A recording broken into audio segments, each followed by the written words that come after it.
prepared a 5-minute summary of last night's meeting if you want me to present that at some point. Okay.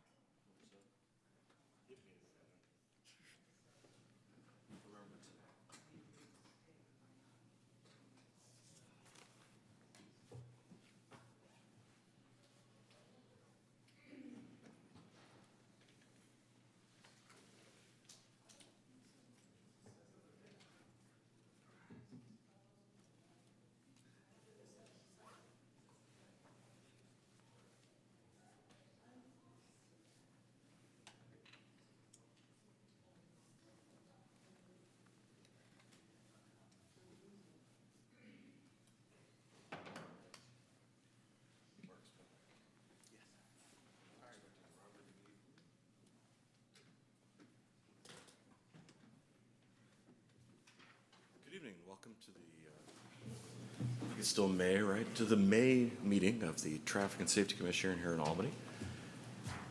Justin, if you would call roll. Commissioner Reeves, Present. Commissioner Javandel, Present. Commissioner Chomsky, Present. Chair McCroskey, Present. and Commissioner Del Rosario stated that he would be arriving late between 7:30 and 8. Yeah, I struggled to get here through the back-to-school night or the open house night traffic. The minutes have been distributed. Are there any comments on the minutes from the meeting of April 30? I'll move approval of the minutes. I'll second. I have a movement to approve the minutes and a second. All in favor? Aye. Aye. Opposed? Passes. So that brings us to the public comment period of our meeting tonight. And just a reminder for those of you, most of you probably know, but this is a time for comments on items that are not otherwise on the agenda. We can't really respond to your comments because of the Brown Act, but we can take your comments into consideration, and staff as well, and we can agendize anything that comes out of public comments for a future meeting. And we do that later on at the end of the meeting, as you see in the agenda. So usually we give about 3 minutes, so we're going to hold to that. I have a couple of comment cards here, so let me call the first two people. And then if you haven't filled out a comment card, feel free to line up on the wall there. But we would like to get your comment cards so that we can get your name right in the minutes. So the first two are Jeremiah and Larry Velkers, or Welkers.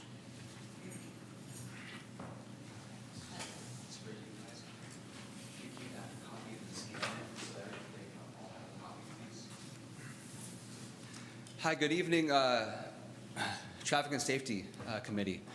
My name is Jeremiah. I graduated Albany High School in 2001. I was on the wrestling team, and address is 944 Cornell. I'm here to speak about school zones.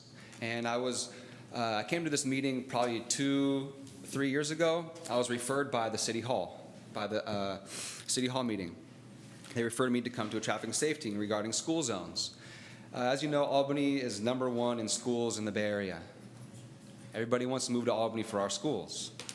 Yet, it's the only city in the Bay Area that does not have school zones. We have not adopted it. It's something that's been overlooked for many years.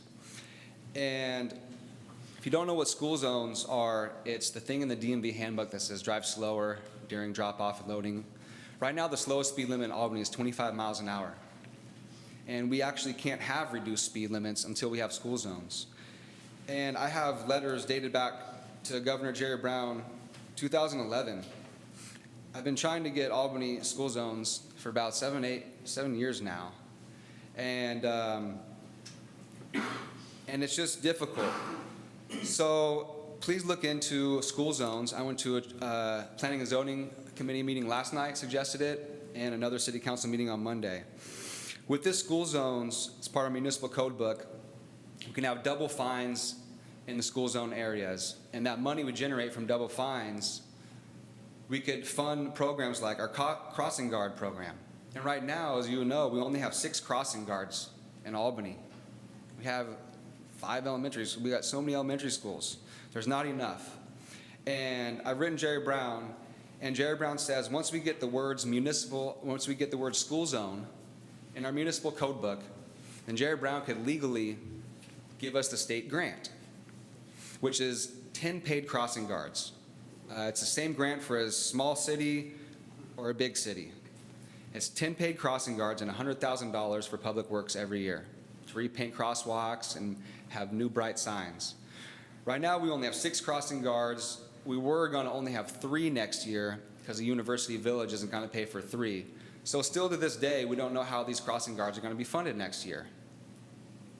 I've suggested adding school zones. I think adding school zones to our municipal code book is the first step in everything like that. And also, if we have school zones and our kids are walking safely to school, it encourages a healthier community because they're walking and biking. It's just a win-win for everybody, and there's free money here coming from the state. So I don't know who to tell, and I don't know how many times I got to come to these meetings to suggest it, but I'll keep coming until it's there. Thank you. Thank you. Quick question for you. Yes. I think you made a request when you handed your packet Yeah. to Commissioner Reeves. Yeah, you guys can keep these copies, and if you guys want to make copies or scan them so you guys have them, that's fine. Okay, Whatever so it these is are for ours to you keep. guys. Thank you. That's what I was Just wondering. didn't have enough for everybody. Thank you. And yep, thank you.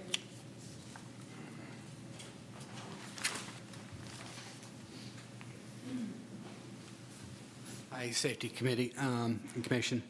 We're from 800 block of San Pablo Avenue where you guys are proposing the bike lane for the little 200-foot section, which we have like 4 driveways. And there's like 3 little spots. I'd like to I talked to Jeff Bond the other day. Why can't we communicate and make the bike lane and sidewalk share, since they're just little leaps of sections, so that we don't lose the parking in Albany for that area? Because we have Jeanette that helps the older people, so she goes up to the car from Royal Cleaners to help them unload their clothes. We have tow trucks that are backing in all the time, and big trucks.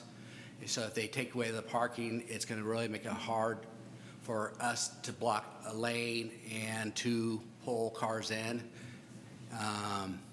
We just would like to be able to work together and make something work, because we're for the bike lane, one of them, but with the crossing light, because there is so many people that get hit in that crossing light, that's a bad intersection. But like I say, if we could work together and make the bike lane on the sidewalk, since there's just literally maybe 40, 50 feet out of that whole 200 feet probably from the corner of Washington to the crosswalk in Washington, if we can make it all work together without sacrificing the parking, because Albany is getting harder and harder to park. I mean, we're losing spots here in this corner, this corner, this corner, and people are going to have to start branching out in the neighborhoods, and we don't want to get the residents mad at us either. So I'm just trying to keep it simple and direct, and hopefully we can discuss at the meeting that when we get into this. Thanks for your communication. Thanks.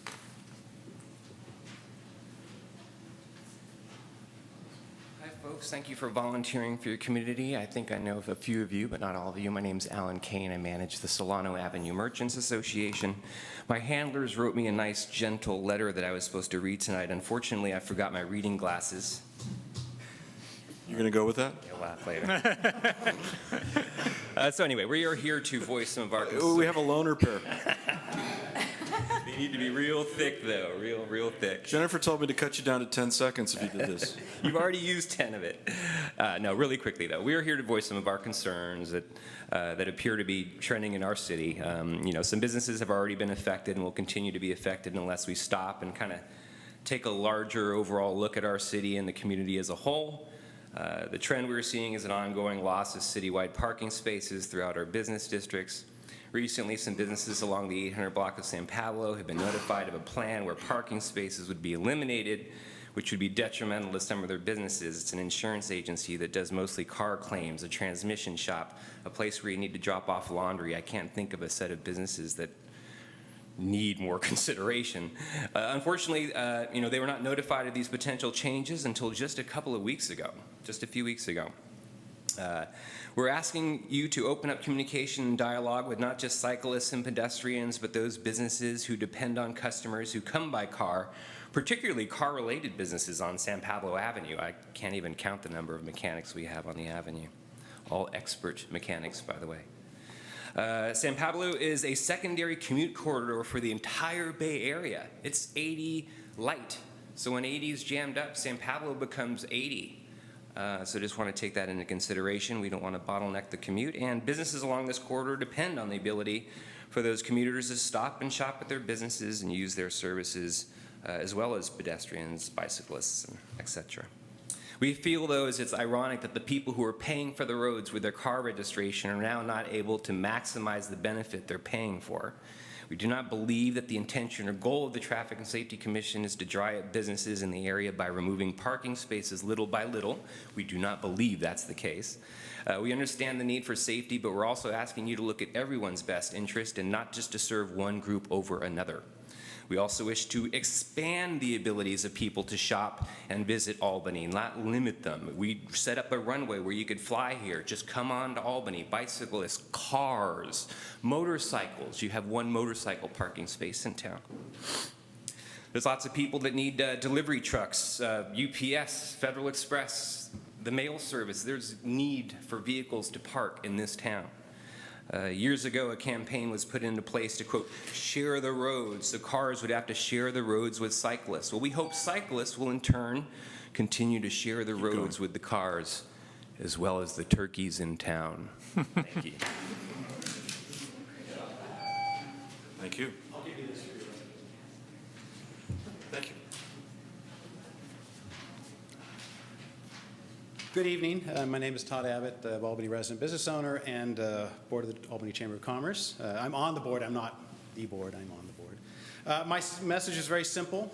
You might be able to guess what it's about, but what I want to say is remember how important businesses are to this community. We all benefit from a lively, vibrant business community. I know Farida's heard me say this before.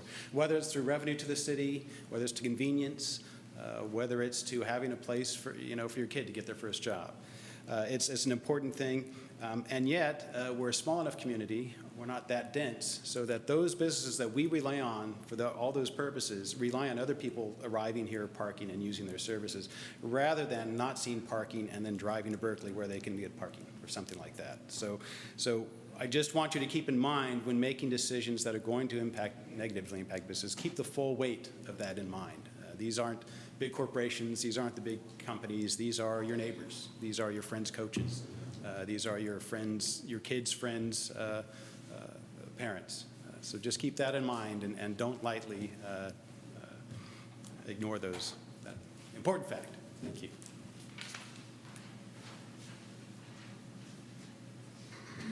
Is there anybody else who wishes to make a general public comment? Great. Then I'm going to bring it back in. And just because we have a lot of people here at the beginning, and I suspect we want to have a lot of people at the end, there is a workshop next week on the Complete Streets planning process for Solano Avenue, east of Masonic to the city line with Berkeley. There are flyers on the table in the back. There's, I believe, both a walking component and a sitting component. Do you want to say something about that? Sure. May 30th, walk audit is from 5 to 6, and then the workshop is at the community center from 6 to 8:30. And in fact, that kind of process is where some of the plans that have been talked about already tonight came from. So it's good to get involved at the onset and put your input in. Let's move on to item number 5.1, our monthly police data on collisions and citations.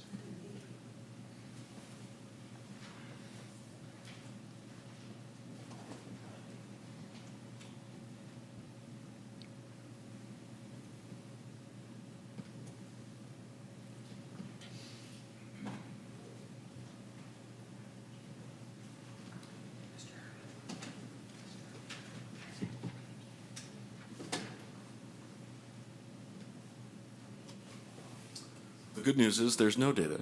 There you go. Oh, here we go. Switch computers. Pedestrian collisions for the month of April were 0. Bike collisions, there was 1 reported. Vehicle collisions, a total of 4 for the month of April, with 1 injury collision. And citations for April were 64, I believe, and 1 DUI arrest during the month of April. As was discussed with the police chief last month in terms of the relevance of month-by-month data on this and some of the issues with that, we're also looking at a deeper dive into some of the collision data, and we'll try to bring in another month or two a version of taking an intersection or some thoughts on ways we could look at some different versions of the data that may be more informative for our work. Great. And meanwhile, we build up the store of information that we have in our graphs, so terrific. Shall we move on to item number 5.2, unless anybody has any questions? Are there any public comments on the police data? Seeing none, we'll move on to item number 5.2, the Buchanan Marin Bikeway Phase 3 undergrounding project status update. Welcome. Thank you. Thank you. This is the Marin Buchanan Utility Undergrounding update. So we wanted to provide you at a critical junction point, not the end, but a critical junction point, a summary of what has been completed up to date, and then what's remaining to be done. So as you know, this has primarily been a utility undergrounding project. The city entered into an agreement with PG&E and other utilities that have aerial utilities to develop a joint trench and place that underground. Along with that, the city took it upon themselves to take advantage of that opportunity and put some surface improvements in the Gelati contract, which I'm going to walk through the surface improvements and then go back to the items that are still on the plate for the utilities. So the city's portion of this project is largely done. So we'll walk through those improvements. So what you have in front of you are on the left, pre-construction conditions, and on the right, post-construction conditions. This is the Cornell intersection looking towards the hills. You can see that there were some bike lane markings in 2011, but we've improved those. We've got a bulb out now. We've got a much stronger delineation. We've got a dedicated bike lane. In the kind of the middle of the photograph, you can see the beginnings of the green Striping. bike striping. I was looking for the word bicycle there. Bicycle striping, and then it continues on further down. While we're on that last slide, I just want to say I loved how the neighbors put their garbage bins in line with the bollards and helped reinforce that separation. That can be encouraged further. We haven't had that outreach program yet. Thank you. So this is the opposite view at the same intersection, Cornell looking westward. On the left-hand side, you can see that there was some pedestrian crossings there. On the right-hand side, we've got the bicycle striping going on the west side. And if you look further down, we'll see some more improvements, which we'll jump to later. So this is Canes. This is the intersection of Canes looking towards San Pablo. On the left side, there's really no identifying markers, but it was still a well-used corridor. On the right, we have the striping that goes all the way up to the San Pablo intersection. Just prior to that, we'll see some other photos where the Canes intersection has some improvements as well, but this is from Canes down to San Pablo. So this is the Canes intersection looking the other way, looking towards the hills.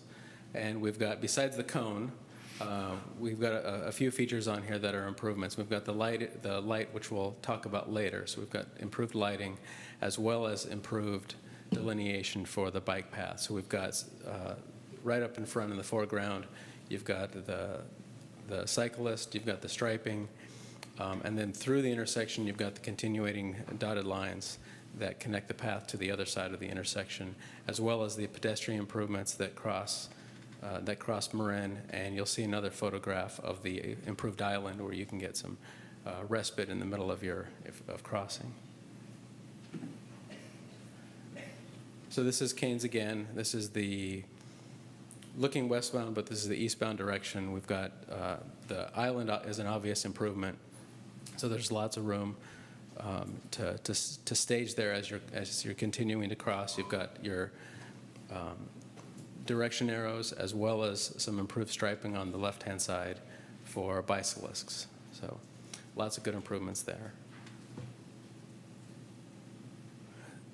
So there were some other improvements that didn't have prior photos. So both of these photos are existing conditions now and show some improvements. The one on the left shows improvements in the eastbound direction. You've got the delineation, the dotted lines going through the intersection of Canes. And then on the right-hand side, you can see that there's dedicated parking that's separated out from the bike lane. You've got lots of delineation there. You've got room for people swinging their doors open. So that's a big improvement for cyclists. And this is an overlay of the lighting improvements. So the lighting improvements is one of these improvements that are not complete yet. There's still a lot of aerial utilities that have yet to be moved underground. So the utilities are really just starting this process. So what I've done here is we've been provided some information from PG&E's contractor. The green dots that you see in front of you are light poles that have been installed. The red dots that are light poles that are planned installations but have not been completed yet. So you've got, can you go back one? So this is San Pablo to Cornell, and you'll see on the north side, you've got substantially complete all of the poles on the north side. There was a lot less aerial interference there. And on the south side, we have a lot of work to do, or I should say PG&E has a lot of work to do to bring down the power lines. And then beyond that, you've still got Comcast and you've still got AT&T on the lines. Those need to be removed. Some of these you couldn't get the pole in. Others, there was conflicts that the existing pole has to come down first. So there's still ongoing work to be done by the utilities, and we'll talk about the timeline for that as Can I well. ask a question about this slide? Sure. I'm not able to see the red dots. Sorry about that. They're very dim. Yeah, and I don't have good color vision, so can you help me understand where they are? One here, here, and here. Okay, thank you. Yeah, so there's 4 on the south side, and the green dot is the one on the far right. I'll go over the same one on the next slide. Thank you. So this is Cornell to Masonic. On the north side, you've got 1, 2, 3, 4, 5 dots, the last one being right in front of the community center. And on the south side, you've got 1, 2, 3, 4, 5 dots, 5 red dots. Here, here, here, here, and here. So those are planned locations, and the one that's in there in the middle is that Stanage? I think that's right. So let's go on to the next one. So these are 3 photographs of just issues that are remaining to be done by the utilities. So in terms of the city's portion of the project, it's going to be closed out very, very soon. We did the walkthrough. We got through their punch list. We replaced a few trees. We did some cleanup. The remaining items are really us kind of making sure that the utilities are diligent in terms of moving forward with their schedules. They've promised us improvements by the end of the year. We've sat down with them and ironed out the schedule for all of the utilities on the aerial power lines. It's just a matter of us making sure that they continue with their commitments. So on the left side, you can see that there is an existing power pole there. If you look closely at the bottom of the photograph, you can see that there's a little patch of concrete. So that's a temporary patch. That pole is going to come out, and then we can continue. We can make those undergrounding improvements at that point. What's that? It's a trapezoid. Sorry. Very good. It's probably not. It has curved sides, so. Yeah, and it's not on one I've been point. doing math with my kids. I'm sorry. Okay, welcome to back to school night. Open house. The one in the middle has obviously all of the aerial lines with the spaghetti string crossing Marin are going to go away. This actually, it's a good illustration of a lot of the work to be done. So the power lines are the highest on top. They need to come down. AT&T and Comcast, they're not really planning on working. They don't want to conflict with each other, so everything will be in series. And then the one on the right shows clearly at the very front that they were able to put in a base for the pole, but they weren't able to actually elevate the pole. So all of these things have to move in series for safety reasons. And that's all that I had. Were there any questions?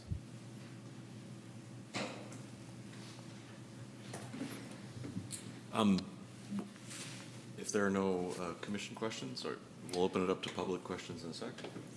I heard from people in the community that there was a problem with getting new utilities added to the underground portion that weren't considered at the time this project was designed. You mentioned PG&E, AT&T, and Comcast. Has there been any progress in being able to get additional services supplied through that corridor?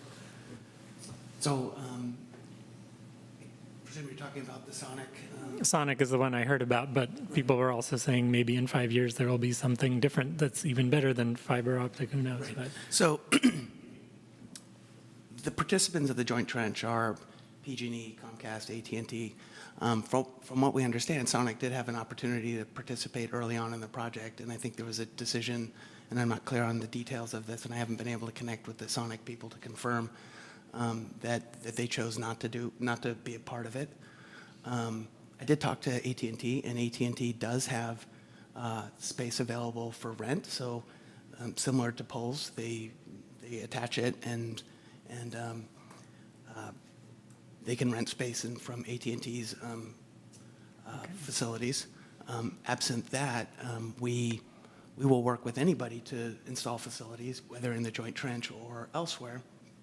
I think right now our only restriction is we don't want to dig up the first 4 blocks that we just paved. So right. we're happy to work with In the future, is it possible to add more lines in the existing trench? Or? Likely not.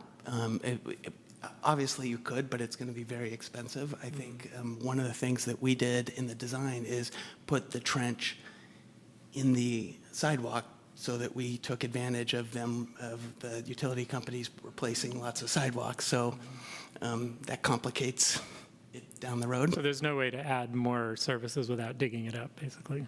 No. Okay. Likely, a lot of the utility companies have been doing directional drill for installing services throughout the city. There's been a number of utility companies doing that right now. What does that mean?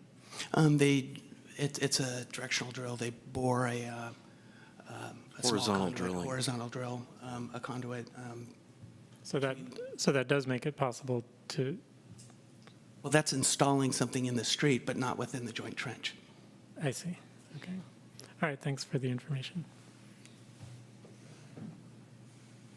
Susan, did you have any questions? Nope. Actually, I had a couple other things that we wanted to. So there were a couple of deviations from the design that was presented. The first one,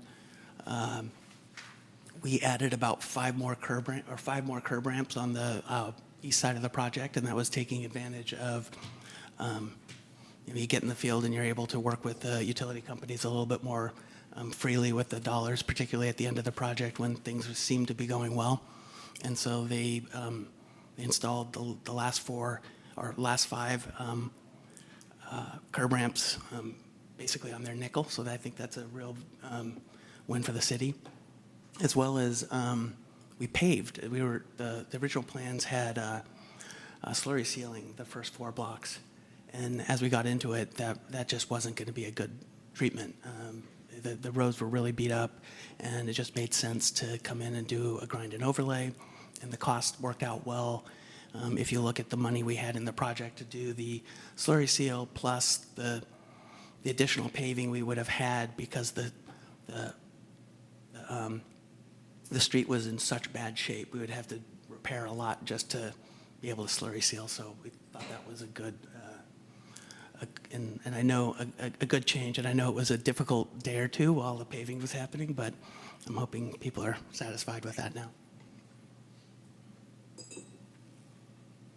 Great. So why don't you come up? And anyone else who would like to make a comment or ask a question? Yeah, can you go back to the slide where you had the ongoing, you had the Canes crosswalk? It was just the last slide that was up there. I just want to say the lights are in great locations, by the way. They're on either side of the street where the crosswalks are. So you guys did that right where the lights are. Right here, it's the other one with the Canes crosswalk. It's up there, number 7. So only positive suggestion I can make, adding to your suggestion or your question about can you add more utilities or can you add more things? This crosswalk right here on Canes, that's been one of the most dangerous crosswalks in Albany. You got cars coming from the freeway trying to get home, crossing San Pablo. They want to make it through the light, so they're already going fast. And Canes is such a dark area. It's really dark right there.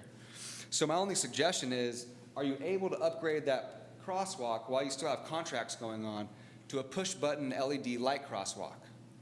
I think that would be really safe. We're at a traffic and safety committee meeting right now. I think to make that crosswalk even safer, are we still able to connect the LED lights to the underground electricity?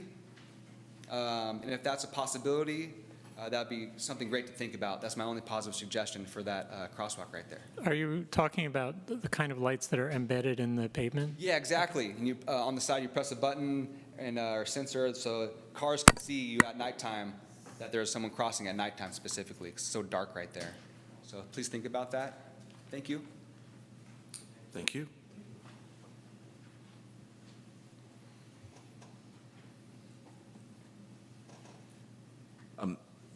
Do you have a response to that, or should we look into that in the future, perhaps? Yeah, that's something we can look into. I don't think it's a possibility as part of this project, but something we can look at as time goes on. Right, and the non-embedded lights are often solar powered and can be installed later, so there are options in the future. Okay, great. Are there any comments from the commission? It's great. Yeah, it's great. It's nice not having the bike lane end and dump you into the traffic lane. It's absolutely nice to have a complete bike lane from the Marin Circle to the Bay Trail, essentially. And the bollards are especially reassuring. Yes. So this is actually regionally, this is quite amazing because this kind of hills to the shore link in such a straightforward way is not evidenced elsewhere. So I think we're out ahead of the game for other communities.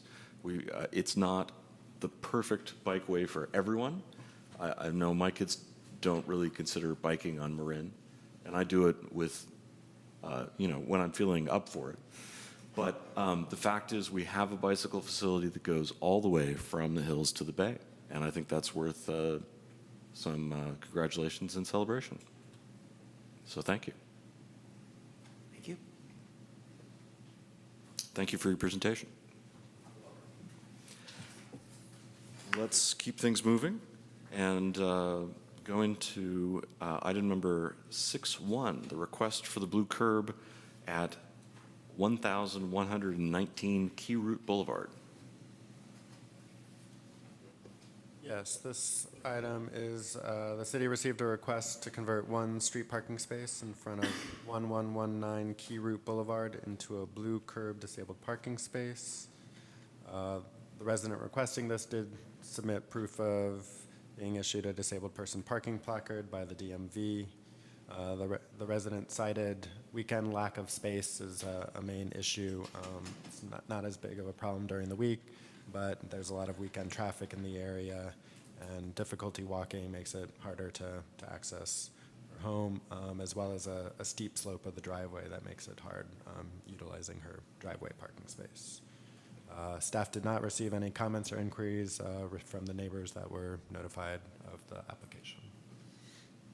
happy to answer any additional questions. And there is a representative here, can speak on the item as well. Are there any questions from the commission? Is there an incline to the street? It's flat. It just looked, I didn't measure the slope on the street. It is very flat. Okay. It might not look that way exactly in the picture. The slope of the driveway was like 11 to 13. The pictures are misleading.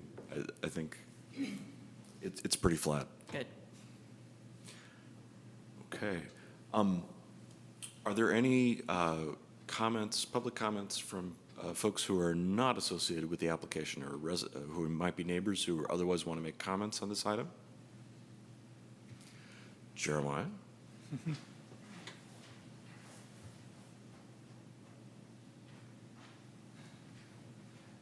Hi, my name is Jeremiah. I do have two grandparents in Albany right now, and my grandma is handicapped and disabled. I think this would be a great thing. I did in-home care for the elderly for 3 years, and anything to do with ADA and senior is a great thing for our community to focus on and to accommodate them if possible. So I think this would be a good thing for the resident. It looks like it's already there, but that must be computer generated. And it looks like there's a hedge in the way, so it looks like a good idea to me. The bricks seem kind of I don't know if their bricks are flat. I would hope the bricks could probably be redone or something, make sure that's safe as well, because if you're going to have ADA getting out right there, you don't want any problems with the bricks. But it looks good to me. Great. Thank you. Okay, Please. I'm Deborah Bach. I'm actually going to speak on behalf of my mother, Kay Molitor, who is here. Hi, Mom. My mother is 92 years old. She's lived in that house for 51 years. Wow. As you can see, the driveway is fairly steep, and it is also a very narrow tandem driveway, so she can no longer pull her car in and out of the driveway. So she has one parking space in front of her house. The house next door has 4 college-age men living in it with a cottage in the back. There's always Please speak into the microphone, if you would. Oh, I'm sorry. Thank you. So there's always a lot of cars on that side of the street. That's also the part of Key Route that gets really narrow as it runs into Santa Fe down there. So the street kind of narrows. So anyway, all we're asking is that she could have that curb in front of the house painted. If you'll also notice, there are 13 stairs that she has to climb every time she goes into the house. So it's a lot for her at her age, and it would just be very, very helpful for her to have that parking space. Thank you. Thank you, and more power to you for staying mobile and living in your house at this age. Are there any comments, or should we entertain a motion? Yes, I do have one question I should have asked earlier, which was, I assume that part of the discussion that's been disclosed that it's a public blue space. Anyone theoretically could park there. The comment about the surface there, the bricks don't look fabulous, but they certainly look better than a lot of curbsides that I see. So we recognize that we're not requiring residents to put in full ADA ramps. They can use their driveways. This is kind of a neighborhood blue zone, if you will. So I'm comfortable with the overall configuration of it, meeting the intent of our program. So unless there's other comments, I'll move approval. I'll second. Any further discussion? All in favor? Aye. Aye. I hear none opposed. All in favor, none opposed. It passes. Good luck. Thank you for coming tonight. I appreciate the Albany police, everybody, they helped me so much. My daughter, I just lost her. But those 13 stairs, everybody says, get an elevator. I said, that's the only exercise I've got. And later on, I'll get an elevator. But thank you so much. And I love Albany. I love Albany. All right. I've been here 55 More power to you. Thank you. So let's move on to item number 6.2, the electric vehicle charging rates item. And we had some information in the agenda and a presentation.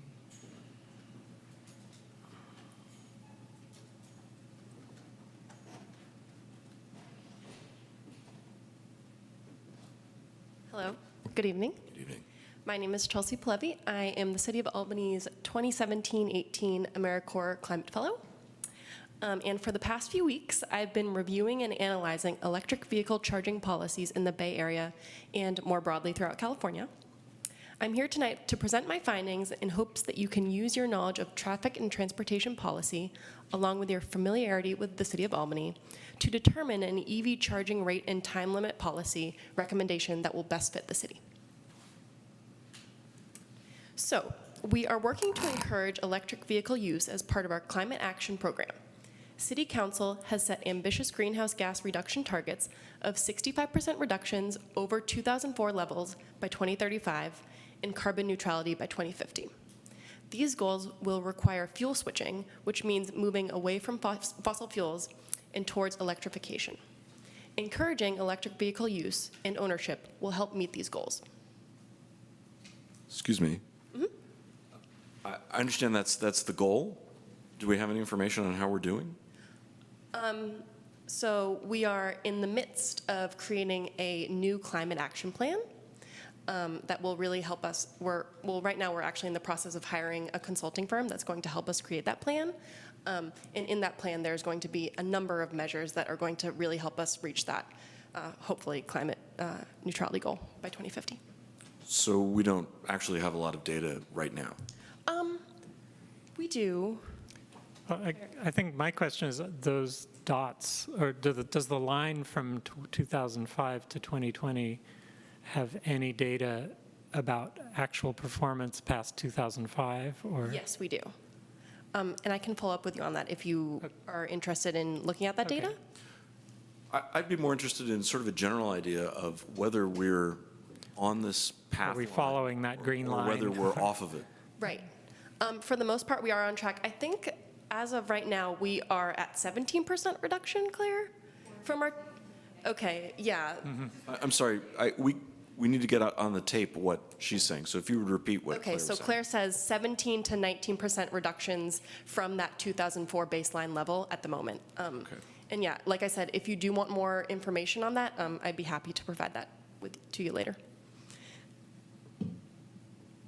So moving on. The Air District's CHARGE program was created to help offset the cost of purchasing and installing publicly available EV charging stations. The city has been awarded grant funding that will go towards purchasing 4 Level 2 ChargePoint EV charging stations. So usage requirements for these Level 2 stations are displayed on this PowerPoint slide. Essentially, to be eligible for funding, each station must deliver a minimum of 10,800 kilowatt hours of charge over a 3-year period, which breaks down to 14.4 kilowatt hours or about 2.2 hours of charging time per day. So the stations will be installed in the parking lots at 4 city-owned facilities. There's the Library and Community Center, Ocean View Park, the Civic Center, and the Public Works Center. And it's the city's responsibility to set user fees and time limits. It's also the city's responsibility to maintain these stations and monitor their use over time. So, on the screen here is a list of potential goals that will ultimately help determine a charging rate and time limit policy. It's important to understand that this is not a comprehensive list. So I'm going to go over the goals. So first and foremost, we must meet the grant usage requirements highlighted previously. Second, encouraging EV use is important, of course, as we consider fuel switching as part of our climate action planning. And in terms of equity, we believe that publicly available charging infrastructure will enable all those who are considering EV ownership an opportunity to charge, regardless of whether or not they own a home. This is particularly important given that I believe 50% of Albany residents are renters. We should also determine whether we want to recover the costs of this project, which include the costs of electricity, infrastructure, installation, maintenance, software, as well as transaction costs to ChargePoint. Transaction costs to ChargePoint. And we could also consider generating revenue, although that does not necessarily seem to be the goal of other municipalities in the Bay Area. And finally, we may want to consider working towards City Council's strategic plan goals, which includes fostering a healthy and sustainable urban village and engaging our diverse community. So, average rates. City staff reviewed EV charging policies in 38 cities and towns throughout the Bay Area. As you can see, the average rate is about $1.37 per hour, and the range is from free to $5 per hour. In the Albany area, which includes the cities of Berkeley and El Cerrito, the average rate is a few cents lower at $1.31 per hour, and the range is from free to $3 an hour. And in your packet, there is a comprehensive list of those 38 cities and their rates. So, options for rate setting. In determining charging rates, there are many factors to consider, including the average rates in the Bay Area and the Albany area, the cost of energy, charge point fees, and total project costs. Say, for example, our policy goals were to encourage EV use and to recover energy costs. The city's average cost of energy is about 21 cents per kilowatt hour, and level 2 chargers deliver approximately 6.6 kilowatts per hour of charging. Multiply the two, and you'd get a charging rate of about $1.39 per hour. As another example, if we wanted to recoup total project costs, we would want to charge closer to $3.50 per hour. So, time limits.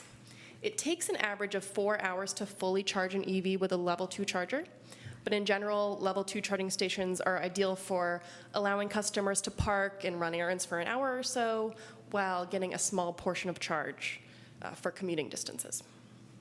That being said, the majority of cities in the Bay Area set time limits on charging stations to encourage turnover. We have the option to increase the price of charging after a certain amount of time and or to set a strict limit on connection time. Setting strict limits would definitely require signage installation as well as code enforcement by city staff, which is something that we'd have to look into. So, your discussion questions. We're hoping that the commission will discuss EV charging policy goals and from there determine a rate and time limit that you believe would be best for the city's new charging stations.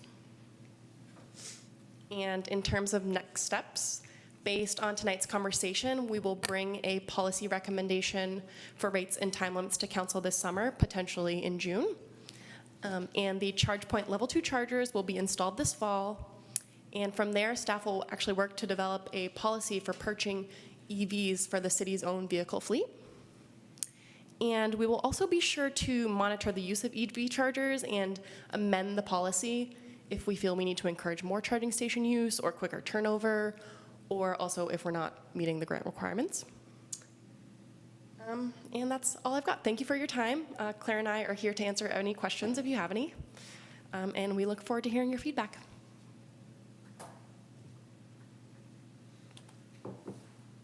Great. Questions from the commission?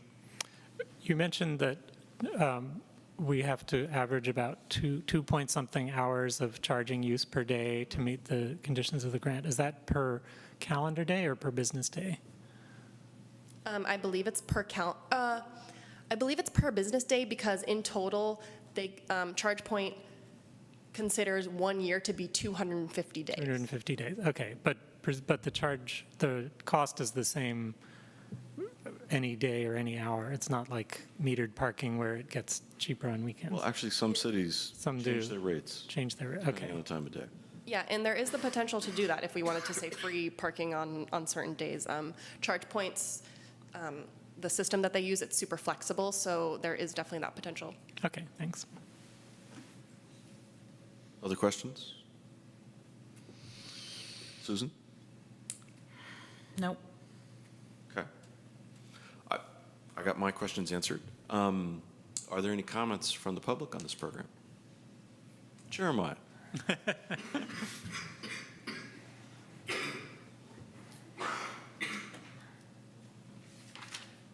my name is Jeremiah, and I think electric vehicles are great. I've always wanted one since before college. I wanted to go to UC Davis and work on electric cars, but I ended up going to Long Beach State instead and getting a civil engineering degree. I think the price I'm looking here for some of these, free, if not $1 an hour, it looks like the same price to park your car in Berkeley in a parking meter and not get electricity. You're just paying for parking. So it seems like you're just paying for parking and getting electricity. That's great. I think the city can offer a free area, at least in one of these places, the library, Ocean View, Public Works, and I think you mentioned Civic Center. Is this the Civic Center? Yes, okay, so City Hall, Civic Center, okay. One of those places would be great to have a free for the first hour or something to show some incentive for people that want to get electric vehicles. Hey, we can go park at the Civic Center for an hour or something. Provides the public some incentive to upgrade to an electric vehicle. And so that's about it. Thank you. Thank you. Other public comment? Seeing none, I'll bring it back to the commission for opinions and discussion.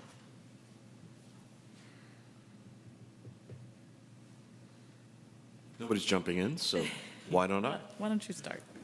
I guess $1.50 seems like a nominal fee for an hour of charging your car, and I think it's fairly low in general, not compared to other cities, but I think just in terms of fueling up your car. It's interesting, the locations there are,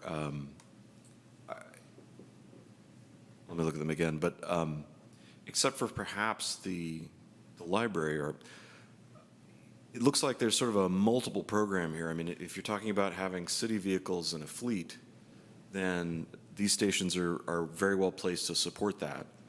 But then there might be conflict if we're also trying to encourage residents or visitors to charge, and if we're filling them up with the city fleet. So I think we should at least be cognizant of that. Maybe at this time point we can't do anything about that, but it's something to be aware of. My opinion is we should try and make these as available and turned over frequently. So I would look for enforcement, and I would look to keep the cost pretty low. Free is an option. I think $1.50 is not bad anyway. So I'm thinking, maybe 4 or 5 hours is a time limit for parking at the space. I didn't ask the question, and I should have. What is the average time to charge? Because I think it's fairly long. So for the level 2 chargers, it takes 4 hours to fully charge a vehicle. That being said, most people who are using level 2 chargers, at a city facility or a commercial facility aren't fully charging up their car. Mm-hmm. So it seems to me like in general in the Bay Area, after about 2 or 3 hours, cities will increase that price from there. So. Can you tell us about anything you might know so far about the city fleet program? I mean, are these going to be cars that are primarily used and parked at city facilities? Are they going to be assigned cars that might get driven home at night? How is that going to? So my understanding, and Mark, maybe you can speak to this because you've got, I think Public Works has the biggest, the most city vehicles. But my understanding is that as the cars die, we're going to be purchasing new electric vehicles, and they're not assigned to specific people. I can speak for Public Works. So most of our fleet are utility vehicles, and so they're not as readily available for charging. We did just purchase a new pickup truck, and we did look at plug-in hybrid options, and we investigated that. And there's really, at this point, they're not commercially available. You can buy aftermarket things that put on it, but But from what I understand, Ford and Chevy in the next couple of years will be coming out with them, and we'll look at those when we do it. One of these locations will be, actually there can be two locations, charging facilities at Public Works. One will be on the outside of the gate that'll be available to the public, and one will be on the inside of the gate that will be available for, both Robert and I have electric vehicles, so we could charge there. So personal cars. Personal cars, And fleet cars. employee personal cars, and as well as fleet vehicles. So in our next, in our CIP, we have a program to replace one of our passenger vehicles, and we'd consider an electric for that. Or So does that mean that when there start to be fleet vehicles that are electric, they won't be competing for the charging stations that we're talking about tonight? They'll be using separate charging stations somewhere else? well, we definitely have a single charge, one that would be exclusively for city vehicles at Public Works, or So the one that's listed here as Public Works Center parking lot is just for city use, it's not for public use? if that's how I would That's see the it. intention? It's- Okay, it's so not- it wouldn't have this pricing structure then? I'm not sure how that would work. The city can make whatever deal it wants for the electricity there. You don't need our advice on that, right? Fair Well, enough. But But you mentioned one on the outside, you mentioned one on the outside of so Public Works? there's going to be one, Is and that what this one would be, the one listed here? No. We don't know. well, Yeah, so that fifth charger that's going to go behind Public Works for city vehicles, that was kind of just an add-on at the last minute. It won't be funded by the charge grant or anything like that, so that's just kind of, it was a last-minute decision. as part of the Public Works project, the building, we put infrastructure conduits going back to the electrical room to support chargers in the back of the building as well as in the front of the building. So we took this opportunity to put in chargers. So what I'd like to say, but correct me if I'm wrong, is that we're asking questions about fleet vehicles, but in fact, the decision we're making tonight is completely independent of fleet vehicles. Yes. Is that Yeah, my question was more directed to, what's the competition for the chargers? right? So fleet would not be in competition? Because, I mean, when it takes 4 hours to charge one vehicle, as you build the fleet out, you're going to have to decide how you're going to accommodate that. My sense is if we really buy in and start buying fleet vehicles, we would add chargers.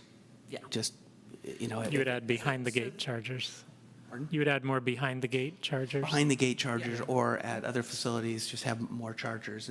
But that has its own complications too, where you don't want everyone charging at the same time, because that Right. has demand Overloads the issues. circuit, yeah. Right. Okay. So these, though, have to do with the grant that's involved in this? Yes, in and this these are really, we're really focusing tonight on publicly facing chargers for members of the public, not Yeah. necessarily for our EV fleet that will happen in the future. So the third bullet of the goals, which is providing EV charging options for Albany residents that do not have access to home charging infrastructure. So those would be the people that decide to invest in an electric vehicle that doesn't have a way to charge locally. They do have to be charged for quite some time, depending on how much you drive them. So they would be the ones in competition for this. So I think 4 hours would need to be accommodated if that third bullet point really has any meaning for Albany residents, because you need to be able to charge the car. It's different than filling up your gas. Yeah, I think it's a tough goal to meet with this small number of chargers. I think, It is. especially if we want them to be available for a range of different people to use and not just have one person hogging it. I think any policy we come up with that keeps the turnover going as we intend is going to make it less useful for people who have this as their home, sort of substitute home charging station. So That one's my tough. sense is that we can't really meet that goal with the inventory that we're talking about, and we should be focusing on the other goals mostly. Or it has to, like an overnight option has to be available. And then there's competition, then only, it still will not address a large part of our community necessarily. Overnight is an interesting So idea. you wake up at 3 a.m. to switch cars. Yeah. So I wanted to ask a question about enforcement. If we set a hard time limit, then that requires police enforcement, right? Yes. ChargePoint can't really enforce that for us. But if the way we manage time limits is to say you can stay as long as you want, but beyond 3 or 4 hours the price shoots up, then ChargePoint can enforce that just through their pricing, and we don't need our police department to get involved.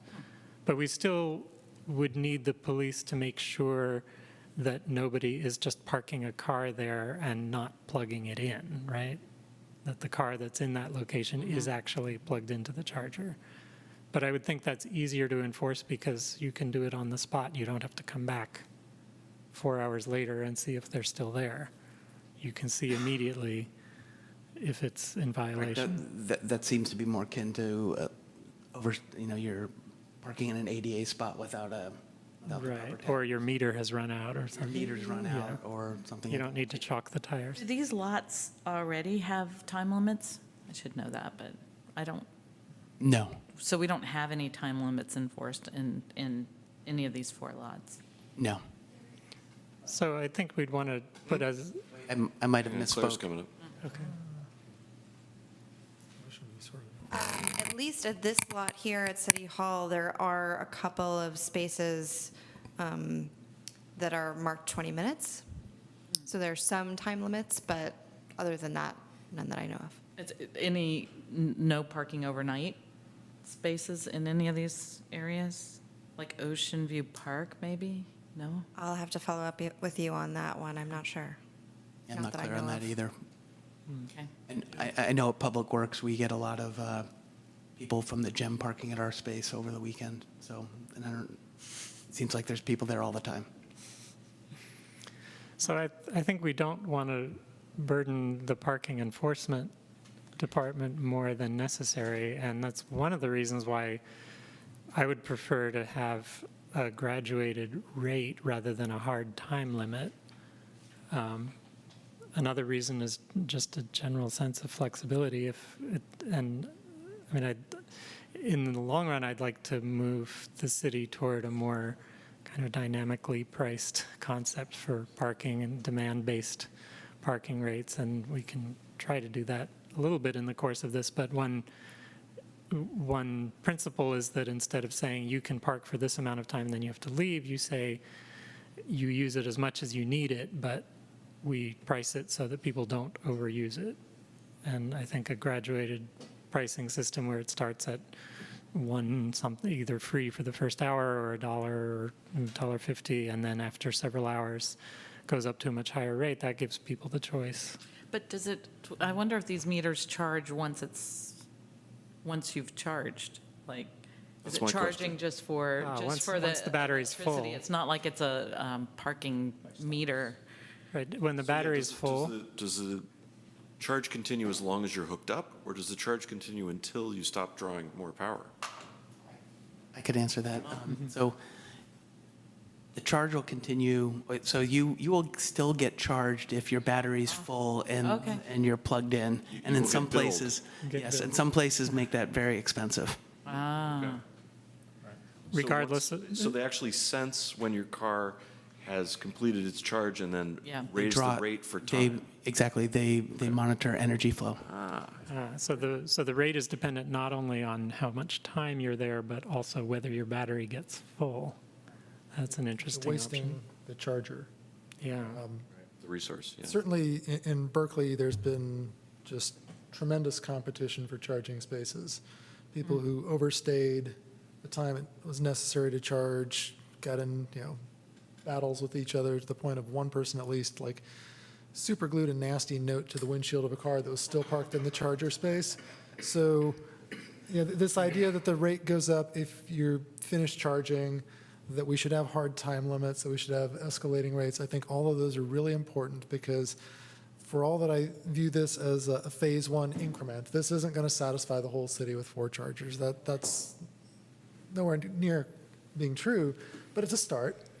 And there really is very likely to be significant competition for the spaces. So we need the turnover to avoid things turning into nasty situations where the person who doesn't have a charger at home and is desperate to charge their car so they can get home isn't going to Do damage to a car. do damage or be stressed. stuck. Yeah. It's important to make it usable. So I think the turnover is important.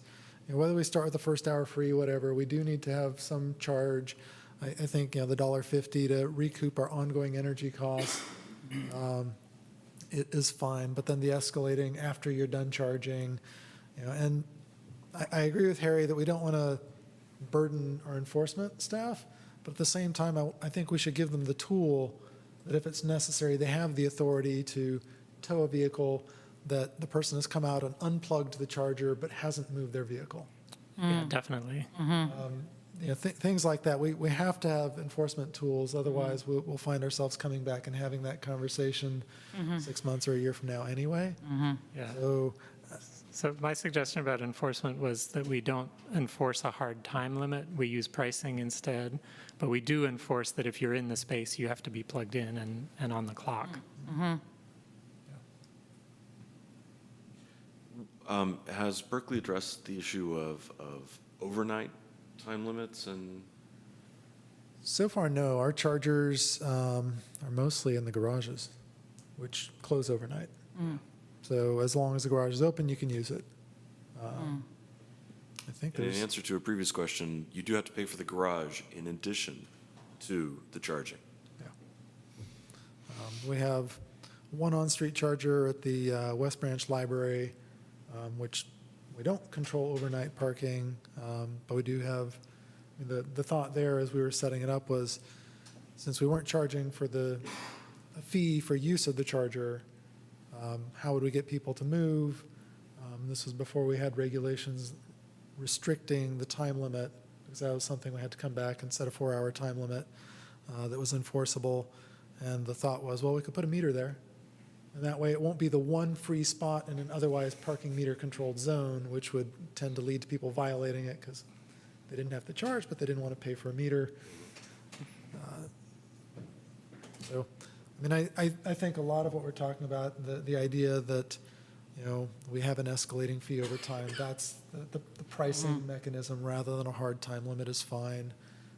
If I were to try to think of a counter argument, to be, how do I, as another customer, know when that person's going to be done?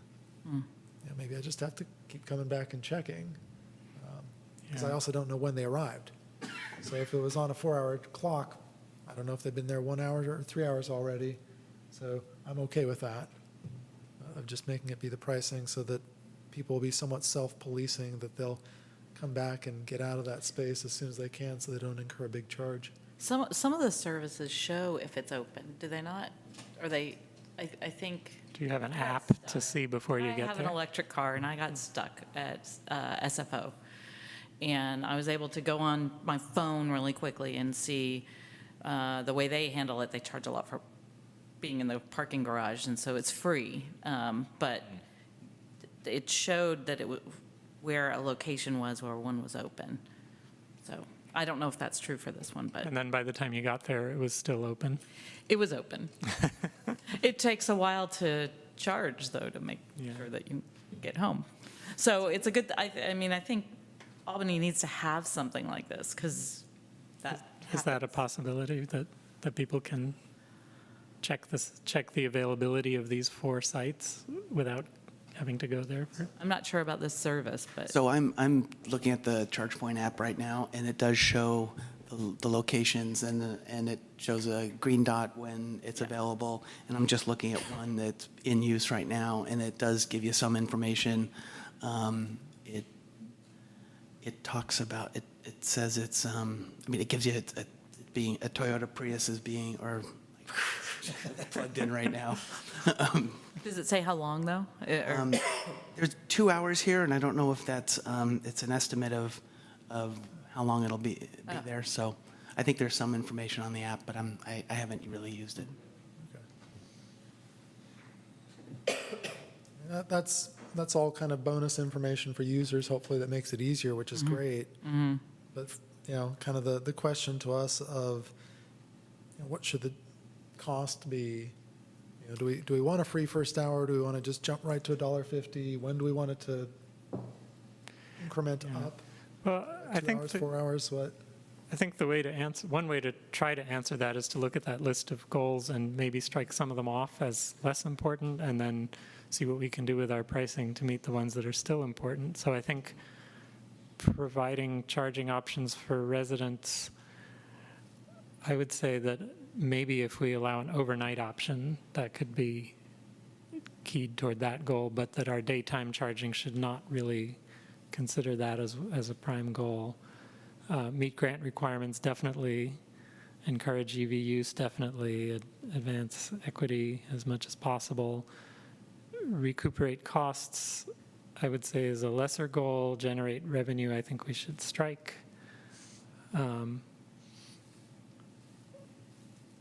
So if people are in agreement with that general prioritization, then I don't have the answer to what is the magic price point that will get people to use this and move on quickly and get as many different people in and have the opportunity to use it as possible.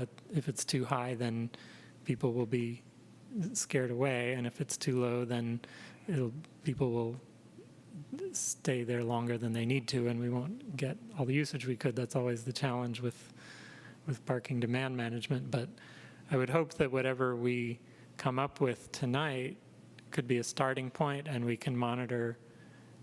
Does ChargePoint give us data about like how long the average stay is and how many people are using it in an average day? And like so we can look over that data after some period of time and say, looks like people are staying longer than we want them to. Let's increase the price after the first hour.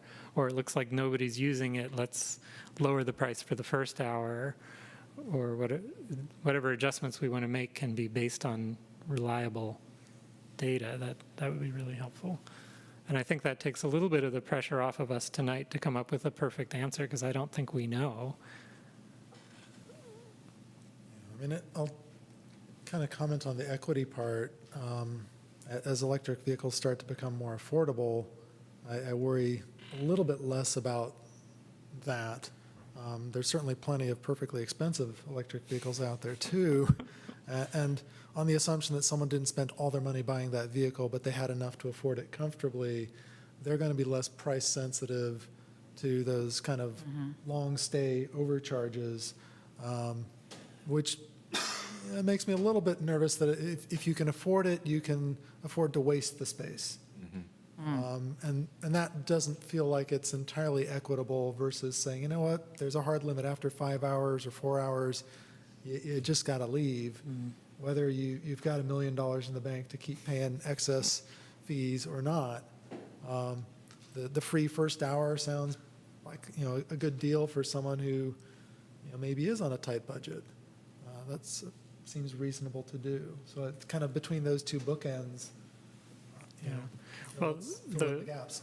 The longer term, like the shoot up after a few hours seems to go to $5 an hour in the chart.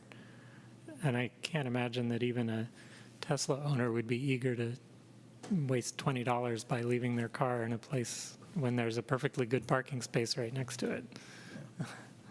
At City Hall, there may not be another perfectly good parking space. Yeah. Have you tried to park at City Hall after lunch?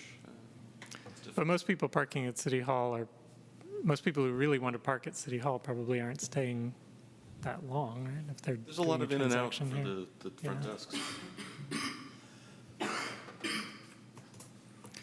So I guess where I would come down as a starting point, just to put something out there, and then I'm not making a motion, but just a starting point for discussion. Free first hour, $1.50 for the second and third hour, and then $5 starting in the fourth hour, and maybe a separate deal for overnight where you can maybe pay $5 flat fee between 9 p.m. and 8 a.m. or something, whatever hours we say are not turnover hours.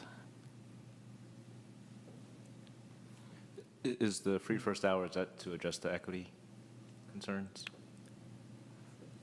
I wasn't thinking of it that way, but I was thinking of it more as a Incentive? encourage EV use. I don't know that we're going to Term. need that much encouragement.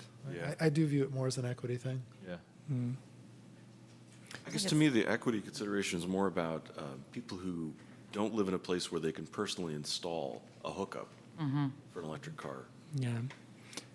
There are a lot of apartment dwellers. And I don't think we can really accommodate those people. So maybe I'll withdraw the free first hour and just say $1.50 for the first two hours, maybe. And then- $1.50 each for the first 2 hours, and then $5 an hour after that. And if we want to address equity, as Ken is talking about, that would be a matter of the overnight parking rate, choosing the right overnight parking rate to make it viable for people who are using that as their, in lieu of a home charger. I don't know. I either like the free first hour just more as a gracious thing that Albany is embracing, or $1.50 an hour through to the fourth hour, and then the ramp up to $5. I would feel more comfortable with, and then I like the overnight kind of flat rate idea, because that's, what that'll probably be used very robustly. Yeah. But I don't know what time that would start. And I don't know, the other thing about the overnight is I don't know how much parking goes on in these lots overnight, and if that's a issue. Maybe it's not an issue, but. I would think these lots are for, I mean, if it's at the community center, how late is the community center open? There are events in the evening So it can be in use till 10 o'clock or later. or later. It's a highly subscribed parking lot. But if somebody is arriving that late, then Do they're we have any probably an overnight parker. Problems with like neighbors using it as their parking anyway? If we have no regulations? Maybe not. I'm not sure if that's an issue or not. Okay. The Ocean View lot is actually pretty close to UC Village. Yeah.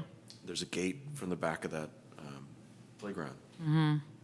Allows pass through, so I could see that being used. I could do. One quick question, please. Yeah, come to the microphone. Quick question is fine. Thank you. Sorry to interrupt. I just have one question. This money that you're going to be generating from these electric cars, where's the money going? What program or what fund is it going into? And you're going to be collecting this money.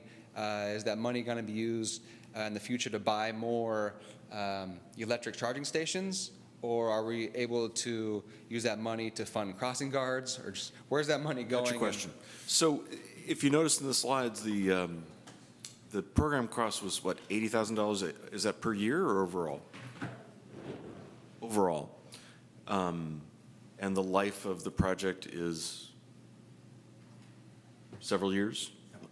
So my sense is the what we'll charge will what we charge for charging will not cover the cost of the project. Will not cover the total cost of the project, Right, but right. will defray a portion of the operational costs.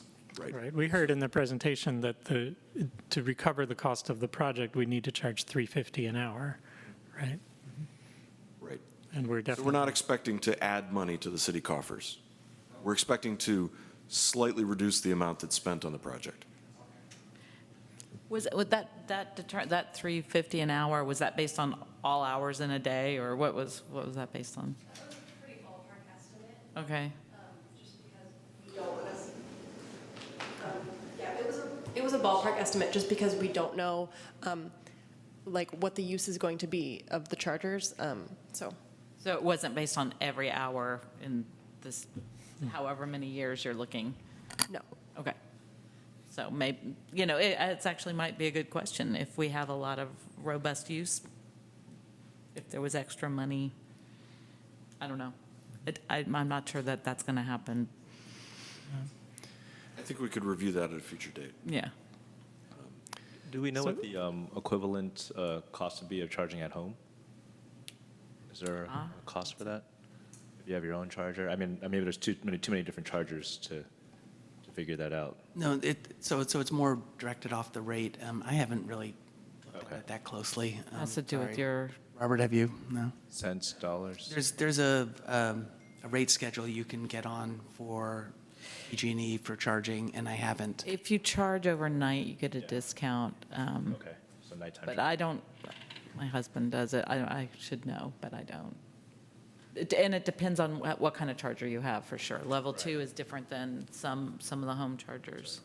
Take longer and,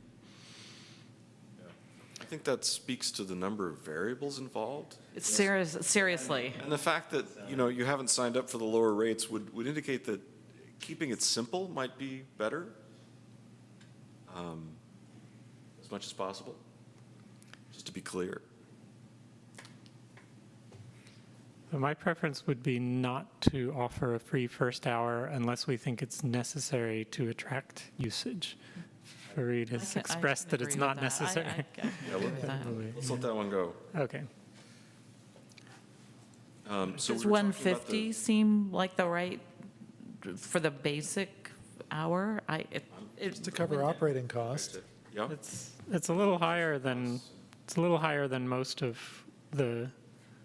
Many of the lower ones are further out from San Francisco, though, so Yeah. I kind of feel like 150 seems right for our area. Yeah, I think 150 is a good starting place. So 150 per hour for the first, how many? 2 hours?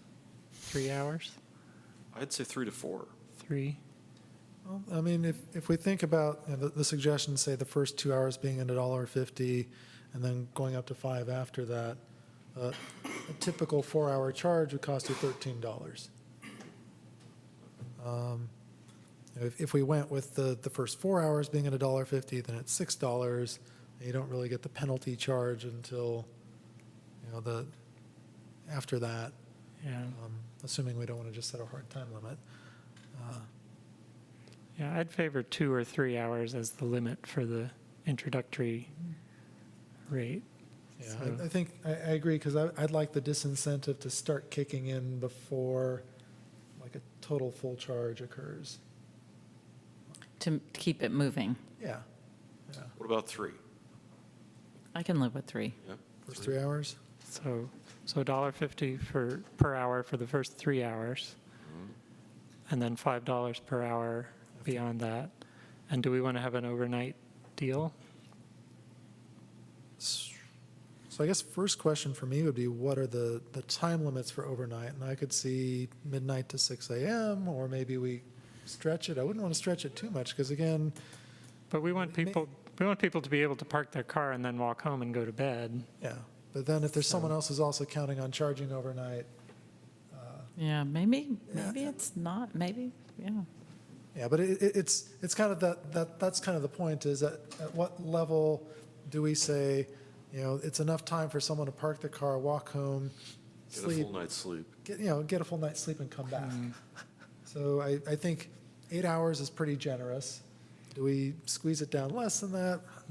I don't know. I guess I would say we'd want at least 10 hours for someone to park, walk home, get a full night's sleep, and get back and move the car with a little bit of wiggle room for when their bedtime happens to be. So 9 to 10? 7? 10 to 8 or 9 to 7. I mean, I suggested 9 to 8. I just can't imagine there being much turnover between those hours. But you might have someone who needs to get in there and get a charge so they can get to work. That's the only other part. Like if some, especially if we're looking at that third bullet point, part of it's that, because you can't go without charge. You just can't go. I feel like the morning cutoff, maybe 6 or 7. I wouldn't go after 7.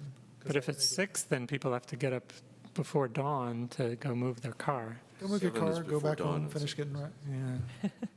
I Well, think that's, just because you set the limit doesn't mean that people wouldn't necessarily leave earlier. Right. So I'm thinking in terms of, if you enter, so we have the pricing as stated, but if you're in after 9, say, then there's an overnight maximum. and then the clock starts clock ticking starts again at again a certain at hour and 7. Okay. So between 9 and 7, yeah, in after 9, maximum charge of X dollars, good until 7 a.m., and then it starts Clock up at the starts again at the $5 an higher hour rate. Yeah. Yeah, Okay. okay, so 9 to 7. Workable, is it? They can do these rules, right? They can. They got programmers there. We're not going to come up with anything too complicated What's for the them. overnight flat rate or maximum? About at 10? Yeah, that's what I'm thinking. 10? I'm thinking 10. 9, 7.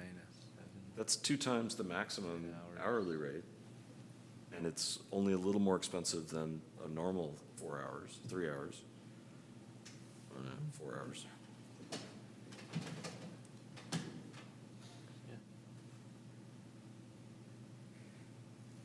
Okay, so if you're in after 9, or even if you're in before 9, I guess, what, Right, so if you So arrived at starting at- 6 yeah. and charged for 3 hours and then rolled into the overnight period, Then you're not eligible for the overnight period. The way I was Because you came envisioning. in, yeah. Because you came in and you need to move out to let somebody in for the overnight. okay. What if you came at 7 or 8? Then you're under the daytime rules. Under the daytime rules. And you keep getting charged the high rate all night long. You're not eligible for the overnight rate. Okay. so you have to arrive after 9, okay. Or you have to come and unplug your car and plug it back in. Somebody could do that potentially, unless you disallow it. Am I getting too detailed? Sorry? Okay. I think I have down what your idea was, but you had also mentioned earlier, or I guess Mark had mentioned that there's a possibility to have an extra charge if the battery, or a higher rate if the battery is fully Battery's full. charged. Right, So I just wanted to see if you wanted to include that. Right now I have 1 to 3 hours at $1.50, 4 hours or more at $5, and then an overnight rate from 9 p.m. to 7 a.m. of $10. So For arriving after 9 p.m. if you're arriving after 9 p.m. And we may have to check with ChargePoint about, And that's I know they're flexible, but I don't know what the limitations of their system are, so we'll have to ask, but I think we can ask. Well, so the question is, how much does the driver know about how long it's going to take to charge their car when they park? They tell you. So, I'm sorry, When you The plug app in, tells they you. plug in and the it app. says it's going to take X amount of time. It knows your car. It knows it. It knows Okay. your They know a lot about you. All right. Yeah, they do. No, that's great. That's great. So perhaps then we modify it to be 3 hours of charging or until your car is charged. whichever is shorter. Yes. Yes. So once your charge is full, you Or go to the 3 hours $5 an past. hour rate. Yeah, I like that. Yeah. Yeah. Keep it turning over. Yep. We also have to make sure these rules aren't too complicated for users to understand. The programmers have to be able to. Well, they're comparing, so they're comparing their parking, none of these lots charge for parking. So it would be the convenience fee of not going and moving for someone else to come in. So I think that would fulfill some of the other parts of our goals, which is to have it available and kind of Yeah. supporting the overall community. Because it's somewhat of constrained, it will be a constrained resource in the city. Right, and I we've like that. mostly approached it from a charging standpoint as opposed to an enforcement standpoint.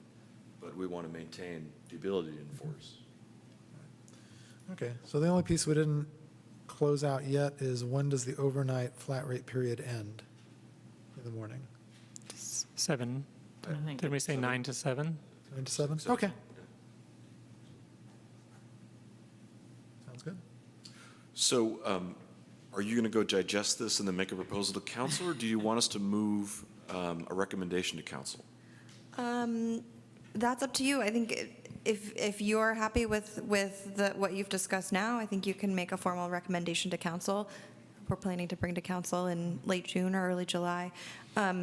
Just to check one last time, so you have the 3 hours of charging or until your car is charged, and then the idea is if your car is charged, is that $5 or? Once your $5 car, rate starts. once your car is charged, the $5 an hour rate starts. At the next hour, right? Or during that hour? Like, I don't know. because we're talking hours, right? Are these It's a credit flat? card fee, so you might be charged, $1.35. Yeah, these are prorated, Roll right? over into the next, So until the car is charged. Okay, if they can do that. whatever charge point's able to do. Yeah, that's fine. So Because that's the real goal. If Right. you don't want the person to stay the full 2 hours if they get charged in an hour and 1 minute. Right. You want to move on.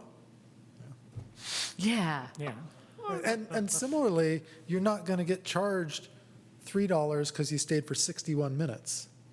You're only going to get charged, at the rate for the amount of time you were there. Oh, gotcha. Yeah, no, that's great. That's good. Yeah, I like it. So, okay, I feel like we have enough that I could make a motion that encapsulates this.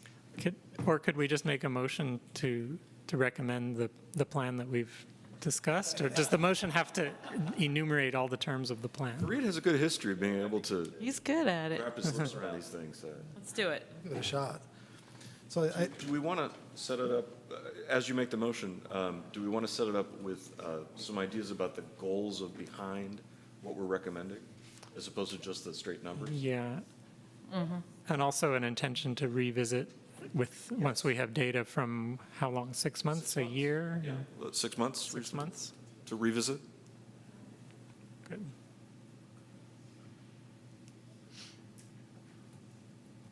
Okay. So I would move that in order to meet the policy goals presented by staff, we recommend to council an hourly fee of $1.50 per hour for the first 3 hours of charging, a fee of $5 an hour thereafter or as soon as the battery is full, and that we offer an overnight charging period for vehicles arriving after 9 a.m., PM. 9 p.m., and leaving before 7 a.m. at a $10 maximum for that period, and that staff return after 6 months to provide information on the progress of the program and allow for consideration of further changes. I'm not sure whether you explicitly said, no, you did. Okay, I'm sorry. Does staff have any comment on whether the motion includes everything that we've talked about? I think it does. Okay. Then I'll second. Any further discussion? All in favor? Aye. Aye. Opposed? Motion carries. Thank you very much for your presentation and for the work you're doing. Great.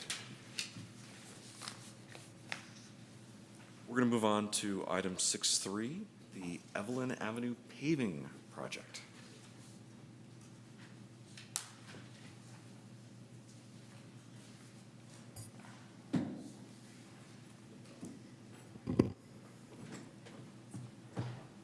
I'll just read the little introduction here first. Staff has issued bids for the repaving of Evelyn Avenue between Portland Avenue and Washington Avenue with funding from the state fuel tax and the Road Repair and Accountability Act of 2017, SB 1.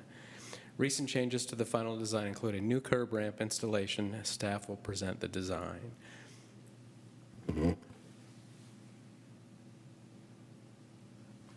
So in way of background, last fall, staff identified Evelyn Avenue, this section of Evelyn Avenue, as a priority improvement. We approximated $106,000. I'm missing a zero there. Sorry about that.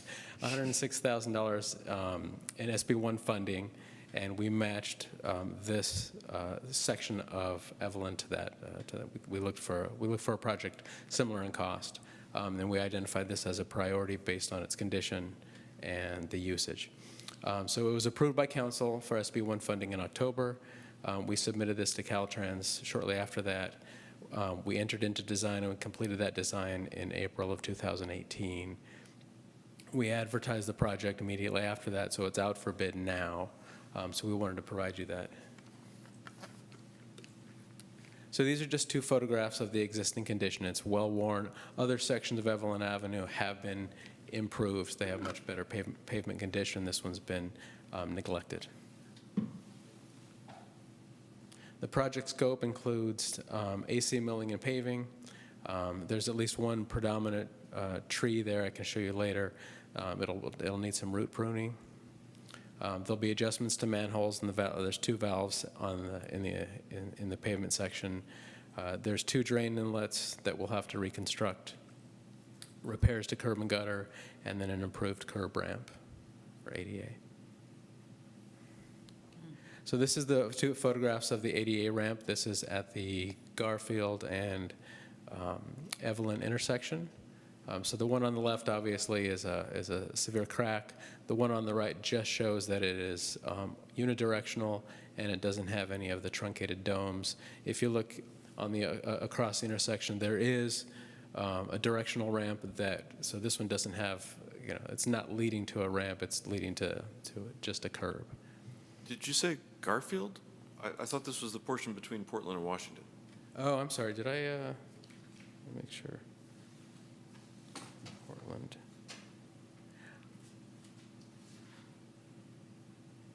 The agenda says Portland and Washington. I think it's Garfield. I think it's Portland and Garfield. Garfield. Okay, My thank you. apologies. That makes sense. Better. It's the only one of that stretch that isn't repaved. So the root pruning and draining, this tree is immediately adjacent to that curb that I just showed you. Obviously, we're going to try to keep the tree.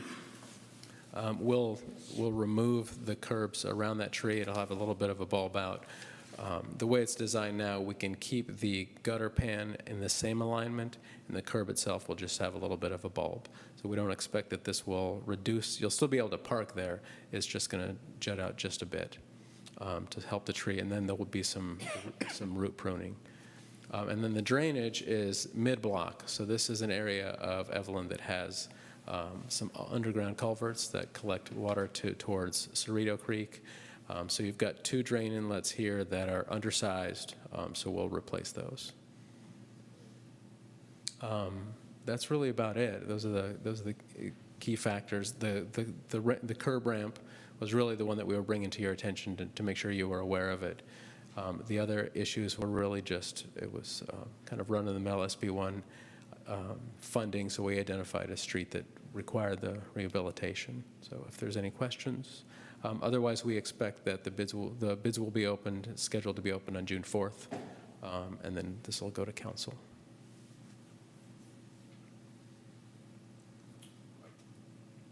Quick question, is there enough space at the corners to do the upgraded curb ramps? I know we've had challenges in the past of fitting in standard size or the double curb ramps, tactile domes. Air directional. Yeah, this doesn't look like it's going to be an issue with space. We can scoot it back just a little bit, and it won't impede walkways or anything like that. So it's a little bit, it's got more room than some of the other intersections we deal with. I'm assuming this is the type sidewalk and curb that you put to the side on the sidewalk project?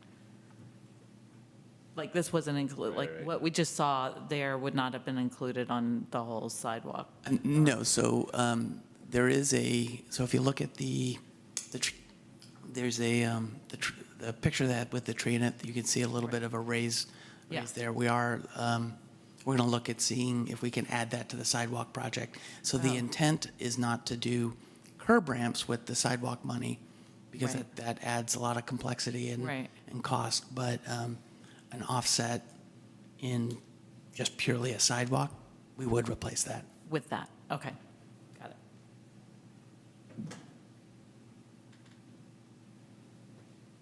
So you're going to kind of do the tree one side at a time? Sort of. Sort of. That'll be interesting. Okay. Yeah. Do you happen to have a schematic of the curb ramp that you're installing? We can provide that to the committee. I didn't bring the schematics with me. If it's one of the standard types without any retaining walls, then it shouldn't be a problem. I think it's one of the standard types, Without any retaining walls? without any retaining walls. If it turns out it has retaining walls, I'd love to see it. We'll check and distribute it tomorrow, but I don't believe, it seems pretty straightforward. Great. That's what the standard plans are for. Right. Other questions, comments? All right, thank you. Yeah, we should probably say that SB1 is under attack. There's a measure on the ballot in November that would actually invalidate SB1 and stop the revenue being gathered and distributed for projects just like this. So it's important to see that, you know, there are direct results in Albany of providing this funding to our community. Staff is going to be making additional efforts to communicate to the public where our SB1 funding is going, not just for this project, but for in 2019 as well. We attended a ACTC meeting just recently, and that was a real push that they want to get SB1 projects out in front of everybody, so everyone knows that things are happening. Absolutely. If I could ask, with the money from the Alameda County sales tax for local streets and roads, with the money from SB1, do you feel that we are on track to achieve perfect pavement in Albany in the next 5 to 10 years? Perfect pavement, huh? Could you define that? How do you define Pavement it? condition over 90%. I would say no. So one of the things that we're looking at, so we do have a backlog of paving, and we have a fair amount of budget available for paving, and we're working on that. So we're going to be coming with a project to sort of in the interim to just get something out there while we plan out the rest of our CIP, and then we can really come in and have a discussion about the impact of that, and likely where we stand and what additional funding we need to get, to develop, to get to perfect pavement. Right. So, okay. And the reason I asked, because I had a pretty good idea that that was about where the answer is going to be, is in case anyone thinks that SB1 is, too rich, not even close. Not even close. So it helps for sure, but we're still not covering the cost of maintaining our roads with the fees that exist now. So Correct. I think, further to what we've been hearing, losing this increment would just make it that much worse. Okay. Thank you. Important. Great. Thank you very much for that report. Appreciate it. Next up on our agenda is announcements and communications. We have 4 items on the agenda, and I'd like to add like a 3.3. There was a meeting last night about safety on the Ohlone Greenway, and I think Harry is going to share with us some feedback from that meeting. So let's start off with item 7.1, the Codornices Creek Trail Planning.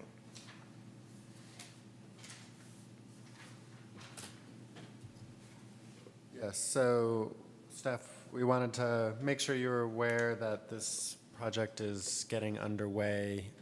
We have entered into contract with consultants for a restoration project for phase 4 of this effort, which will look between 8th and 10th Street.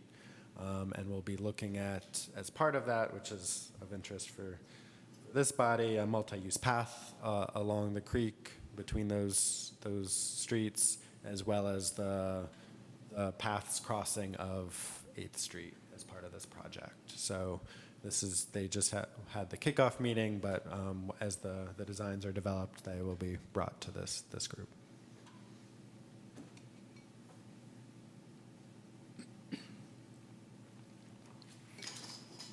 This visual is from an earlier part of the project, but shows the phase, the area that we're working on with this project. So the portions east of 10th Street and west of 8th Street are already built, right? The project so far has the first 3 phases from 8th Street downstream to the railroads have been completed. East of 10th Street is phase 5, a future phase. Except the trail is already the trail south of the new development was put in place as part of that development. There's additional, I think, restoration. That's phase 5. But So- the trail path that's shown there, but up to 10th was put in as part of the Belmont Village development. And that existing trail doesn't have any paint on it, right? It doesn't separate bicycle and pedestrian use or the 2 directions of bicycle use at all, I believe right? that's correct. And presumably this new trail would be similar? Well, you're thinking of the Ohlone striping. I don't think that striping exists. Right, west. that's what I'm saying, that there is no striping on this, Just a shared use path. Probably right. on this path. So, and the new section will continue to have no striping, right? That's probably going to be worked out in the future, I would think. Okay, That seems a reasonable conclusion. okay.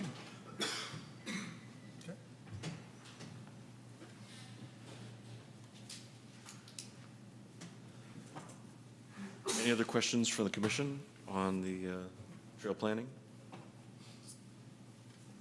Any comments or questions from the audience?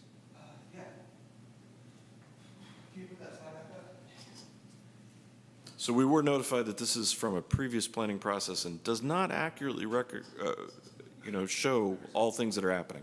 That's okay. I just want to say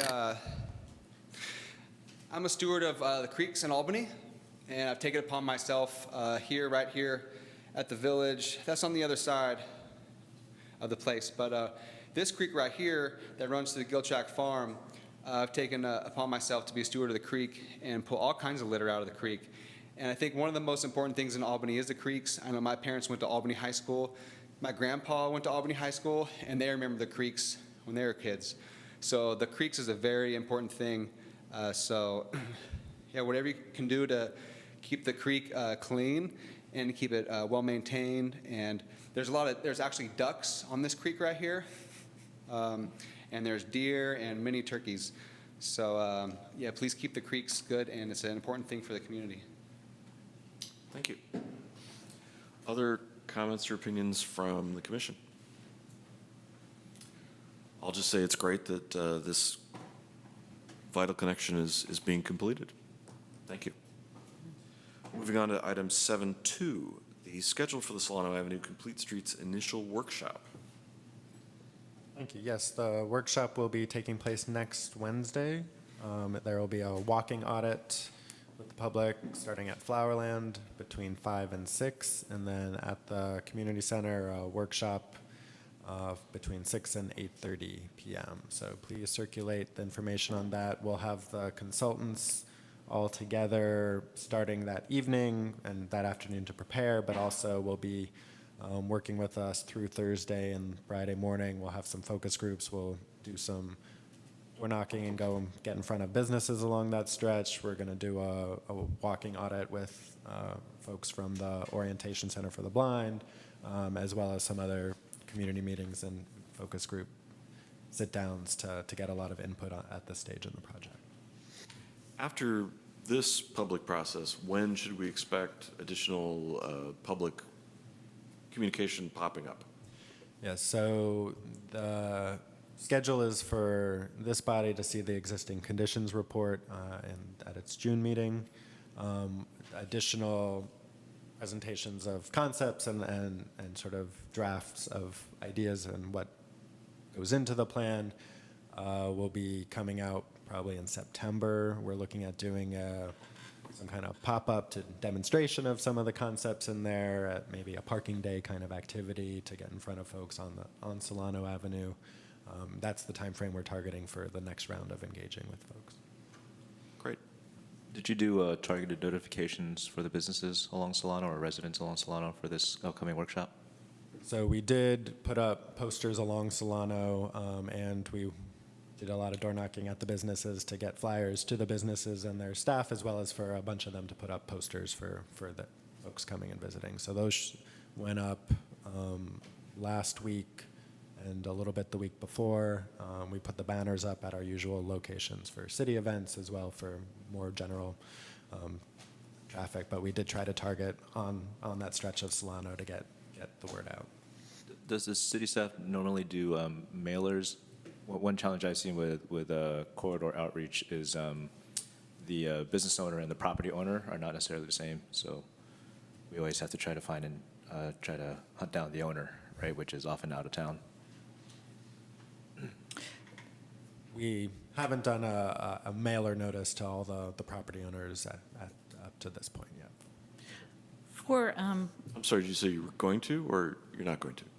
I'd have to check on when that would be part of the process. I don't know the answer to that. for this kind of workshop, do we get this out in other ways on social media or anything? I mean, have we tried that? Is there some kind of link that I could put out on my social media for this kind of thing? I did this for San Pablo Buchanan. This was an amazing, this is an amazing opportunity to really get people involved, and so that they don't get shocked at when we're implementing like years down the road. But Yes, we put all the information on a website where we're going to Okay. be putting additional information. So great. SolanoCompleteStreets.org, I believe. It's on the flyer, but Okay. Okay. information- SolanoCompleteStreets.org. yeah. So there's a Okay. link from the city website to that. That website is on the flyer. Great. We did put a tab for our e-notification, so Okay. people can check to just get news on this item through our Great. usual e-notification. It went out in the city newsletter, and I'll double check that our social media accounts have Great. announced it as well, but I believe that is the case. What about next door? I sometimes get government notices from East Bay Mud and things like that on next door. Pay now, right, for a public jurisdiction to get an account on Nextdoor. I think that's how that works. I don't think it's a free. So the city of Albany might not have that capability right I now. don't think. I think it varies. Yeah, I think you have to have some sort of payment in there. I'll check on that as well. Okay. Okay.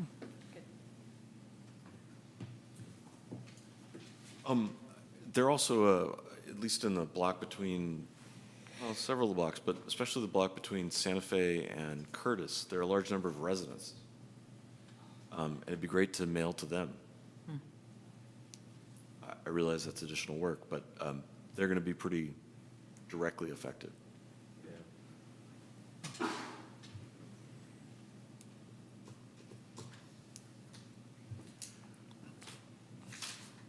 Moving on. I'm sorry, Jeremiah. Sorry, one more question. How could I forget you? If I can get one more question after that. I'm sorry, if I can get one more question on Solon. Oh, absolutely, absolutely. Thanks. So, the past few years, I've made a couple positive suggestions for Solano Avenue. I've suggested in the past few years that if we just repave Solano Avenue from, I think, Masonic up or Key Route up, because we've already repaved the bottom, it would be a great idea because there's a lot of potholes in the middle of the street. And when we have Solano Stroll, it'd be great to have a nice street because the talk of the entire Solano Stroll would be how nice Albany's Solano Street is. And so that'd be a great thing. And also, since we're implementing this years down the road, we're talking about electric cars. Maybe some of the parking spaces on Solano down the road, we could add an electric charging space on Solano. In the past few years, there were not many ADA spots on Solano Avenue. And the past couple of years, I suggested at least one per block. And shortly after that, I think Eleda was still here, they implemented one ADA parking per block, and that was great to see that. And I'm really looking forward to this Complete Streets for Solano. It's a great project. A few years ago, it came out as what's called the Pedestrian Safety Act. I don't know if you guys have heard of it, but when it came out, I was one of the first people to know, and I'm still probably one of the most excited people on earth because federally it's an act, Pedestrian Safety Act. So there's a lot of money at the federal level for pedestrian safety. So that's a great thing. So yeah, Solano Avenue, I will be there at the workshop to suggest the things I suggested now, to repave it and to make more ADA spots and possibly electric things. And I don't think it would be a good idea to put parking meters on Solano to charge people to park on Solano. Thank you. Glad to hear you're attending the workshop. Thank you. And back to the commission. The question I had was, came to me. Berkeley's involvement, is that, are they part of the public workshop process, or, I don't know, the city of Berkeley's involvement? Yeah, We had a technical advisor group that includes Berkeley. Great.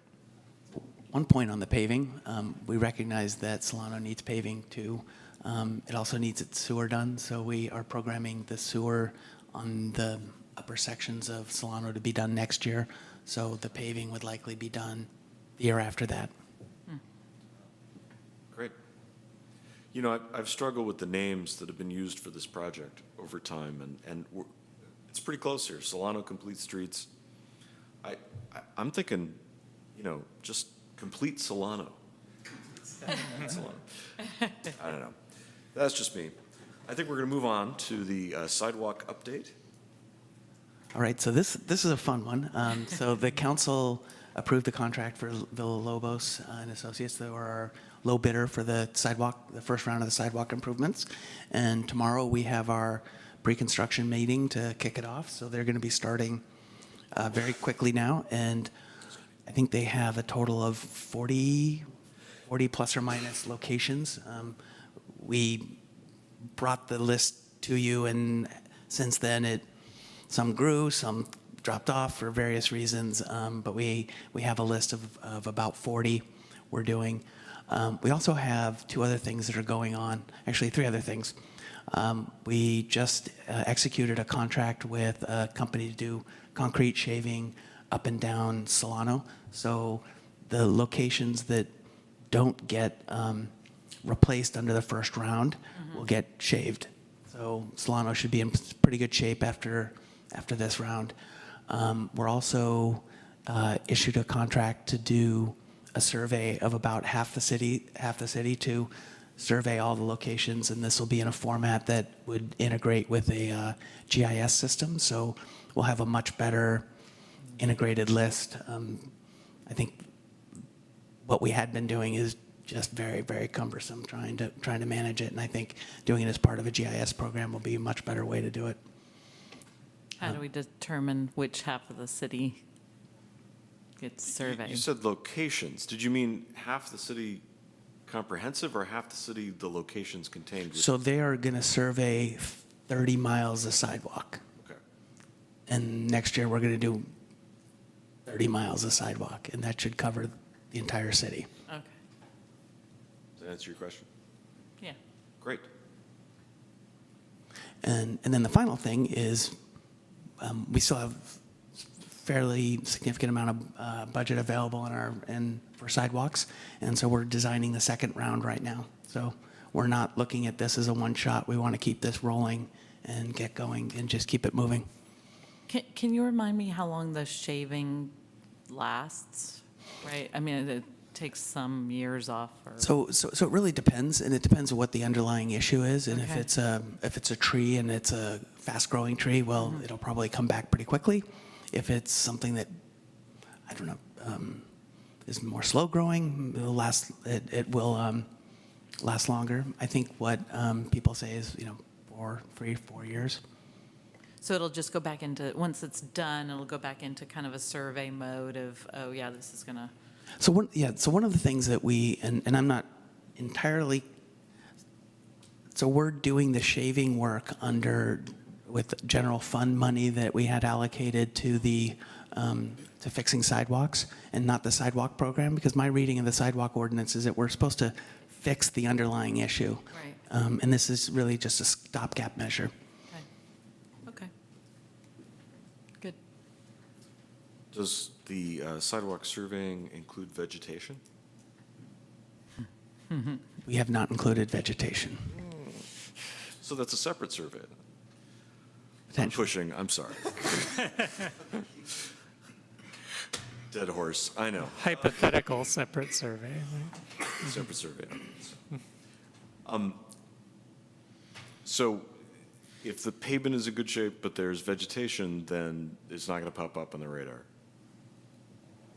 We're specifically just surveying as part of this company surveys offsets in the side and defects in sidewalks, so they don't look at the vegetation. How do they see under the vegetation? Do they have to move it aside? I mean, like, what do they do? Moved it. Yeah, I don't know.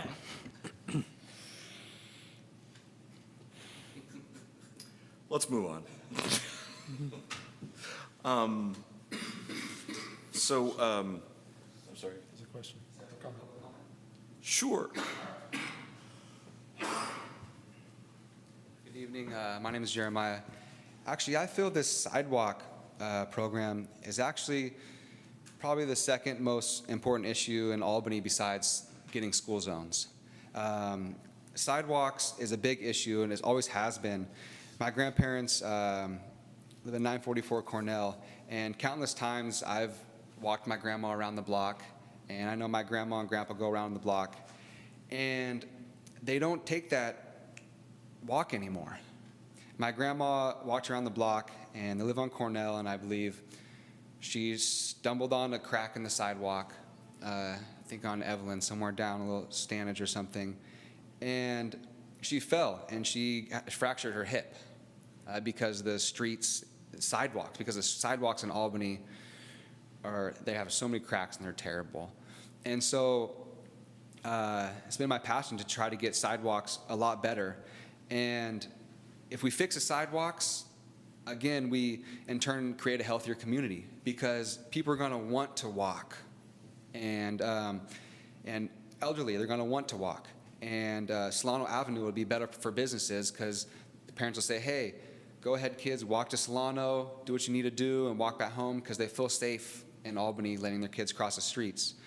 And so the sidewalk program is the biggest thing. And I think I would reiterate now the Pedestrian Safety Act.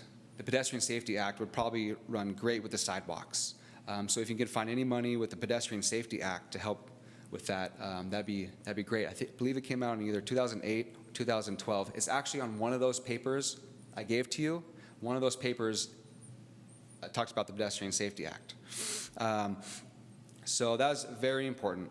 Please fix all these sidewalks. It's the most important thing in Albany because you can't walk down Albany sidewalks as a couple next to somebody. You can't walk next to your wife or next to your husband. You got to walk either behind them, and there's a lot of bushes from residents that do go into the sidewalk over a foot, and I know the city suggests a foot into your property, a foot, back from the sidewalk to be maintained, and I see a lot of over. So maybe we can do some surveys for residents to please prune your hedges that are sticking out in the streets and trees that are lower than, I believe, 8 feet. So please just keep pedestrian safety. That's the most important thing in Albany right now is these sidewalks and pedestrian safety. So Albany's built around pedestrian safety and not cars. You want to encourage kids to walk to school, bike to school. Albany's built on pedestrian. Thank you. Thank you.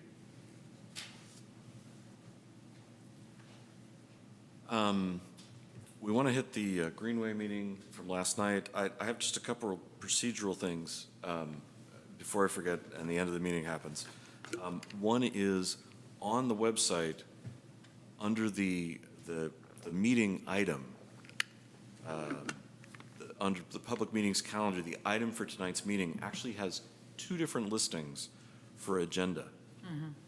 One of them is a PDF, and it's the second one, and does not provide any of the materials. Links, right, so I was a little confused about that. But I persisted, and the first link, which is in the text before the word agenda, does link to the HTML page, or whatever it is, that provides the links. Just something for the future. Yeah, you see, it was up on the screen of the laptop a minute ago. Yeah, you can find it. That's easy. The other thing is, it'd be great if you could turn the lights in the lobby on for the meeting. I don't know who's in charge of that. It might have been Aleda in the past. I'll note to do that in my standard procedures for next meeting. Thank you. And since I'm on a roll, before I turn it over to Harry. Talk about vegetation on sidewalks. I'm not going back to that tonight. I've spoke at length about that, and I'll bring that back up later with my pal Jeremiah. So May has been Bike Month here in Albany and all over the country. We had Bike to School Day at the elementary and middle schools on May 9th, and that was very successful. And then Bike to Work Day was celebrated all over and here in Albany at Marin and the Greenway, where we had an Energizer station. We had over 500 bikes roll through on that day alone between 7 and 9 a.m. We gave away 300 musette bags with power bars and giveaways and bike lights and those maps that we produced this year for the safest routes in Albany. There are other events. The bike rodeo was last weekend and was successful in giving away a number of bike helmets to kids and fitting them. There were activities and bike smoothies and police interaction and a mechanics and skills course and even face painting. It was a very well-rounded event, and hopefully we'll see more kids out there riding with helmets that are properly fitted and with helmets on. There's an ongoing Albany City event, which is co-sponsored by Bikes on Solano and the Albany Strolls and Rollers. It's the Bike About Town. Happens on the third Friday at 6:30, starting from the bike shop. There's a short ride around town and then a raffle with giveaways. And there's an extra Bike About Town this Friday, tomorrow, from As You Wish yogurt that's part of the Bike In movie that's happening on, I think it's Cornell. But you can look that up on the city website. The Bike About Towns will go through September. And try getting around Albany on your bike, and hopefully you'll keep doing it. So without further ado, I'd like to introduce Harry to talk about the safety meeting last night. Sure. Last night at the Albany Senior Center, there was a community meeting to talk about safety on the Ohlone Greenway. I attended, Ken also attended most of it, and I wanted to just give a few minutes report about what was talked about so everybody would know. Does anybody know if the meeting was recorded? Well, I know it was recorded, but I don't know if it's going to be broadcast or made available. Yeah, so I'd like to talk about it just to get it into the public record so we can look back in the future. So if you or anybody who heard about it has more to add after I give my summary, I'll encourage that. So the meeting was run by Mayor and Vice Mayor of Albany, someone, Mayor of El Cerrito, I think, was there. No, just police officers. Police officers from Albany and El Cerrito and BART Police. Let's see. So the first observation was about the recent homicide on the Ohlone Greenway, which is now considered an isolated incident and not connected to any kind of ongoing concerns about crime on the Ohlone Greenway, and was pretty much off the agenda for the evening because it's been solved and it's not an ongoing concern. The subject of the meeting was mostly robberies that have occurred a lot where the victims are people walking along the Ohlone Greenway, and people assault them and take money or phones or just bags that they're carrying. The police showed some data that indicated that the amount of crime and the amount of violent crime in the area has been very stable since 2010 and was quite a bit higher before that. So the police data did not show any recent increase in the amount of crime going on in that area. Their data is publicly available on a website run by the FBI for anybody to look at. So there was Albany data? There was some Albany data and some El Cerrito. El Cerrito data was divided into north of the BART station, north of El Cerrito Plaza BART station, and no, I can't remember what the boundary was. There were two parts of El Cerrito, but the range was about one. They showed a number of different statistics, so I'm not going to try to recreate them all here. But basically, the amount of crime and the amount of violent crime in the area of the Ohlone Greenway has not changed in the last several years. However, citizens feel that crime has increased.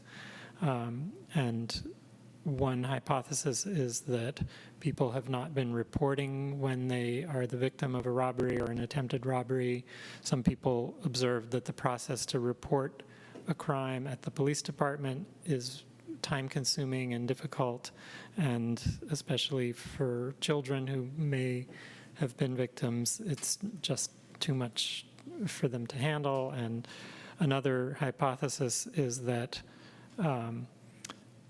Nextdoor has become a very active way for a community to discuss incidents that happen like this.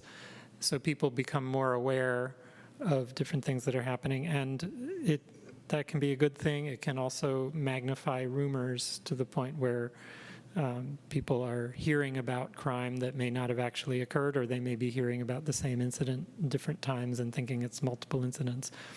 So, so it's not certain whether the particular worries that people have about crime in that area right now are especially warranted right now or just normal, typical concerns. The police department had the intention of talking at the meeting mostly about strategies that individuals can use to remain safe while they travel through the area. The public mood at the meeting was not to be so interested in that kind of personal safety strategy, but rather to ask what will government do to keep us safe. They wanted to hear what the city of Albany, city of El Cerrito, school district, and all three police departments are doing to improve safety. So the bulk of the time at the meeting was spent discussing possibility for more government type actions, even though the agenda was focused more around individual behavior. Some of the suggestions that people made for government action included improving lighting, and one area that was singled out as having particularly bad lighting was south of Fairmount Avenue along the Ohlone Greenway, especially on the eastern half of the Ohlone Greenway. The western half is somewhat lit by lights under the BART tracks. The eastern half is getting closer to where the fences of houses are, and there's no lighting on that part of the path. It's where the big landscaping area is, the sunken area, I think. Yeah, that too. As you get farther south by the Albany Middle School fields, I think the feeling was the lighting gets a little better just because there isn't a wall there. People suggested installing more cameras in various places, the BART station and elsewhere. People suggested call boxes. Oh, about the cameras, I should mention that the police talked a bit about some of the benefits and limitations of cameras. They're not necessarily a perfect solution that people think they are. Call boxes were raised as a possibility, where it's like a dedicated phone that you pick up and you're automatically connected to the correct police department. A lot of people asked for more patrols by police officers. The police generally feel that they need the discretion to send their patrols where they think is best at any given time, and don't especially want to be constrained by city policy about where they should be patrolling, but people were asking for more patrol in this area, in particular for some bicycle patrols. We're feeling that bikes can get into the nooks and crannies of the area in a way that police cars can't really see.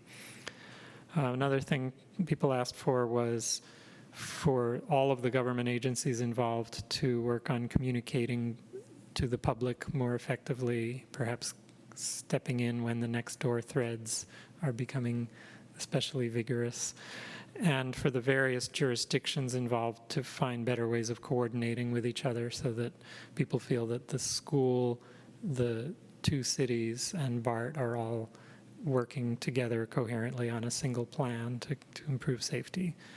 So those were all different things that various people in the community suggested, and the staff and police will take those into consideration. In the end, I think the suggestion was to have a follow-up meeting in a month or two so that the various staff of the various agencies can report back on what they've discussed with each other and among themselves and what they feel they can offer. That was a very detailed report, thank you. I would add that there was a lot of frustration voiced at the meeting about the way that the agencies were responding separately in ways that weren't really, there's a better way to say that. I think the residents were frustrated with barriers between agencies and confused about where those barriers are and why they exist. Now, it's a county line. It's 3 different police agencies, 2 different cities. I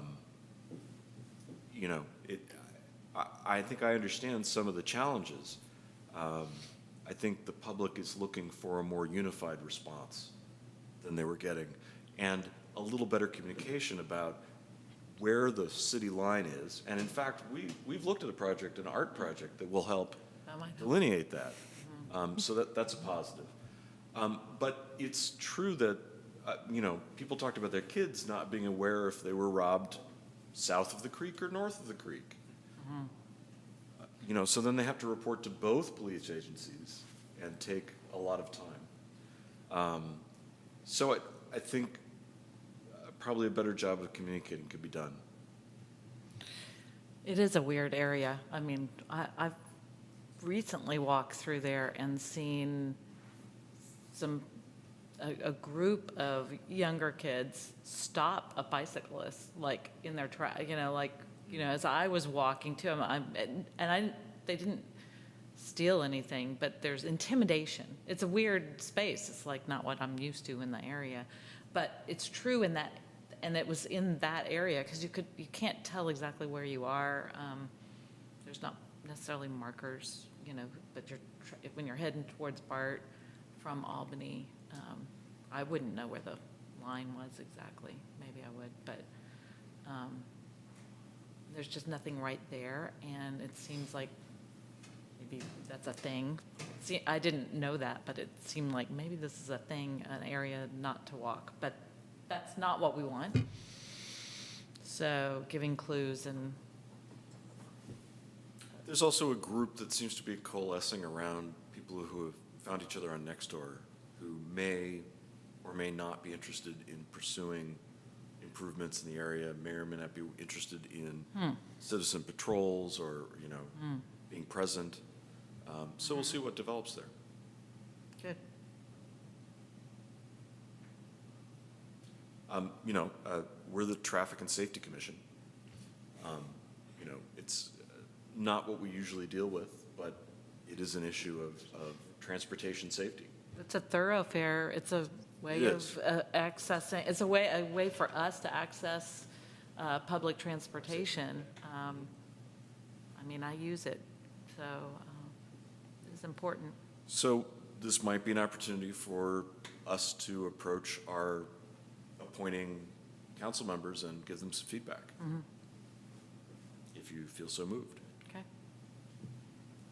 And I'm going to keep an eye on what's going on, and Harry will be back with updates as we hear them. Is the BART right away exactly below the tracks and that's it? That's a convoluted question. So what the BART regional police officer said, somebody who's stationed as a supervisor in the Contra Costa area, they look at the corridor surrounding their BART station, and they look to overlap with the agencies in the area to support each other. That's about as straight an answer as we got on that. But something like environmental design improvements would then fall on multiple jurisdictions. Not really the case. Policing is one thing, but design.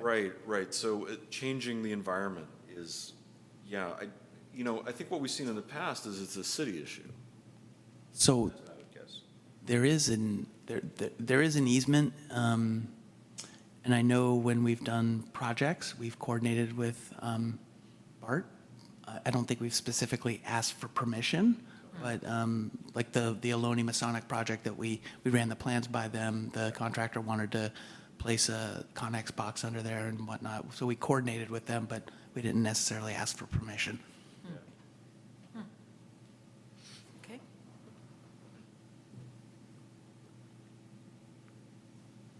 Okay. Thanks, Harry. Thank you, guys. Future agenda items. What are we looking at for June and July? June through And is August off like typically? Sorry? Yeah. August is okay, good. When your kid guess that's goes the first- away to college, you need that off because it's right then. Yeah. So that's a good question. Does anybody have a vacation that they know is going to conflict with the June or July meetings? June. Yeah. So we're expecting Fareed not to be here in June. If you could keep track of that. Anybody else? I have a work project, but I think it'll be done by then. But So I there's a would potential. I would be in touch with you. If that happens. Please do. Yeah. All right. So we do anticipate upcoming in June, the pavement slurry seal project designs, the report on the Solano Avenue Complete Streets I mentioned. We expect to come back with the existing conditions report to go over with the Traffic and Safety Commission. Other items that we anticipate bringing in the coming months, a review of the traffic calming criteria and approval process, a presentation on Central Avenue Corridor Project, since it connects to some of our bicycle infrastructure. Lime bike review, there was a request from this body to do that a little earlier so that we are in advance of them getting to the horizon of the initial period. The school district's traffic management plan, modernization of the Muni Code, the encroachment permit for moving the bus stop from the south side of Solano and San Pablo to the north side also included moving the 18 bus stop around the corner, and we're working with proposal on a bus stop parklet there. So we anticipate bringing that forward once we have some initial designs to look at for that. San Pablo Buchanan Complete Streets, you heard some public comments on that today. We were anticipating coming back after a peer review process from Caltrans, so we'd have their feedback back and to look at the designs once we get those comments back. What level are those signs at? Refresh my memory. Are they at the 33, 66? So I think the last time you saw them were the 35%, and now they've advanced it to, I believe it's a 60% design that gets submitted for the peer review. Okay. So the business representatives that wanted to make comments about the short cycle track between the two legs of Washington Street, is that the best time for them to come and be able to interact with us about that when that? So that would be one of the opportunities. I think they've also discussed wanting to get together with Caltrans to review what they're reviewing as part of the peer, I guess. So that would be the next formal. So, and that would be before our meeting and before it comes up at our meeting? I think that so the next formal one is the September meeting. Okay. I think there'll be some more interaction, sort of less formal between the groups. Okay, it just seemed that those people felt that they hadn't been a part of this design process for that cycle track yet. And are they ordinarily notified when there's going to be a meeting about San Pablo and San Pablo Complete Streets? So in the past, yes, they have been notified. But they didn't come to that to any of the previous design meetings. I don't think so. So I think maybe they weren't aware that cycle track was going to be part of the discussion. So when we notify them for the upcoming meeting of San Pablo Complete Streets, can we be very explicit that that's their chance to talk to us about the cycle track? Okay. They have expressed interest in discussing it sooner, as they expressed here, but we're going to be also getting comments from Caltrans, and so we'll be needing to take input from a variety of sources before we move the project forward. Okay. And we've heard requests to talk about school zones today and at other times. Is that something that would be part of modernization of the municipal code, or would that be a separate agenda item we would need to consider? Well, we did consider school zones, I believe, last year. And we explored the benefits and the drawbacks and the potential. And I think we kept it at the back of the table, I would say. I think as a group, we decided at that time not to prioritize school zones, but to keep them in mind for the future. Well, I think there were limitations, right, on... We're not going to discuss it too much tonight. Just procedurally, we decided not to prioritize school zones based on experiences that other communities had had and what we hope to accomplish. So if it's on the back burner, when do we expect we might consider it next? Just so that people will know what would it come up in our next work plan discussion, maybe? Without going into too much of the subject, I think part of the rationale was in order for it to be enforceable, not just post a sign that tells everyone to go 15 or 20, but how do you actually make that happen, recognizing that we don't have enough police enforcement capacity to issue citations all day long, or even during the school hours. That if the state were to pursue automated enforcement as allowable within school zones, that might be a trigger that would make this something that we could achieve the goals. So, possibly in specific places, but yeah. Yeah, we kind of felt like something had to change to make it So workable. do we think, I don't mean to express an opinion here, but just to try to put it out on the table so everybody knows, do we expect that we won't agendize that topic again until there's progress at the state level? I think that was kind of where we left it. Okay.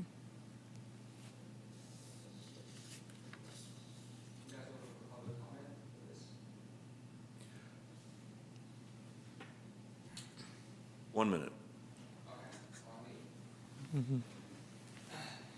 Thank you. I stayed to the end of this meeting because I would like to formally ask the committee here tonight to please consider and please put school zones on a future agenda for this to be talked about with the community, and I can have a chance to get more community to come and talk about this because school zones, we're missing out. We're missing out on keeping our kids safe. We're missing out on jobs. And starting school zones is the start of everything, and you can't put up signs. I worked with Aleda, she was here, and on Cornell School and Talbot, I helped get a sign. If you come from Solano and turn down Cornell or down Talbot, you'll see a big sign with a fluorescent person that's crossing. And just recently, Public Works has ordered the word school. Now, when I was working with Aleda, she couldn't put the word school underneath the sign because we don't have school zones. So that's when I stumbled across and I found out that our city doesn't have school zones because Aleda wouldn't let me put the word school underneath the sign to let cars know there was a school on the street. So there were no reasons for cars to slow down. So adding school zones to the municipal code book is the start to everything. We can't add signs, we can't have double fine zones, we can't have reduced speed. I mean, this is traffic and safety. We need to have safety with our traffic around our schools. We can't have any of that without school zones. So City Council referred it. I believe planning and zoning has to create the zone. You're over a minute. So I have to ask a question here, because this is honestly rather confusing to me as a traffic engineer. Okay. What do you mean by school zones? Reduced speed limit areas, areas where we can paint yellow crosswalks, where we can put up signs? You know, you've referred to grant funding, and basically that comes through the Safe Routes to School program, which we work very closely with Alameda County Transportation Commission, and we do get those monies. The projects on Marin Avenue were funded through that. So which piece is it that you are referring to? It's very specific. There's a specific state school zone grant from the state. And if you look in other cities' municipal code books, try San Francisco municipal code book, and in the search bar, type in school zone. The first thing you'll find is double fines, and then from there, they branch out. And you could use other cities' guidelines as an outline for our city. And I'll try to bring those next time. School speed zones, then? School speed zones, because right now it's... Okay, I know all about those. Perfect. Okay. Thank you. Okay. So I'll be looking at the information that Jeremiah left tonight. We also have an item on our work plan to look at the municipal code. Right, which is up on the screen right now. Right. Right. I'm sorry. Modernization. Right, so it's not given a date, but last time Jeff talked about it, it's on the horizon for the next 9 to 12 months. Okay. So let's put that on the page for looking at the municipal code. Make sure we include checking on the language needed to support school zones. Okay. And I'll follow up on the link that's been provided and make sure we're not losing out on something. Good. Yeah, because We can do that offline. we've had various people over the years come and say we need to have school zones in Albany, and I know we've discussed it from time to time, but I think given the amount of public sentiment in favor of the idea, we need to at least mention it in an agendized way from time to time to keep that, even if we decide that it's not useful for us, I think. But I think it's helpful for the public to know that topic fits under municipal code changes and modernization of municipal code, and that's where to look for it on the agenda. So. All right. Are there other suggestions from the commission for agenda items in the near future that aren't showing up on the radar? Are there any additional announcements or reports? Then I'd like to close this meeting and thank everyone very much. Thank you. Thank you.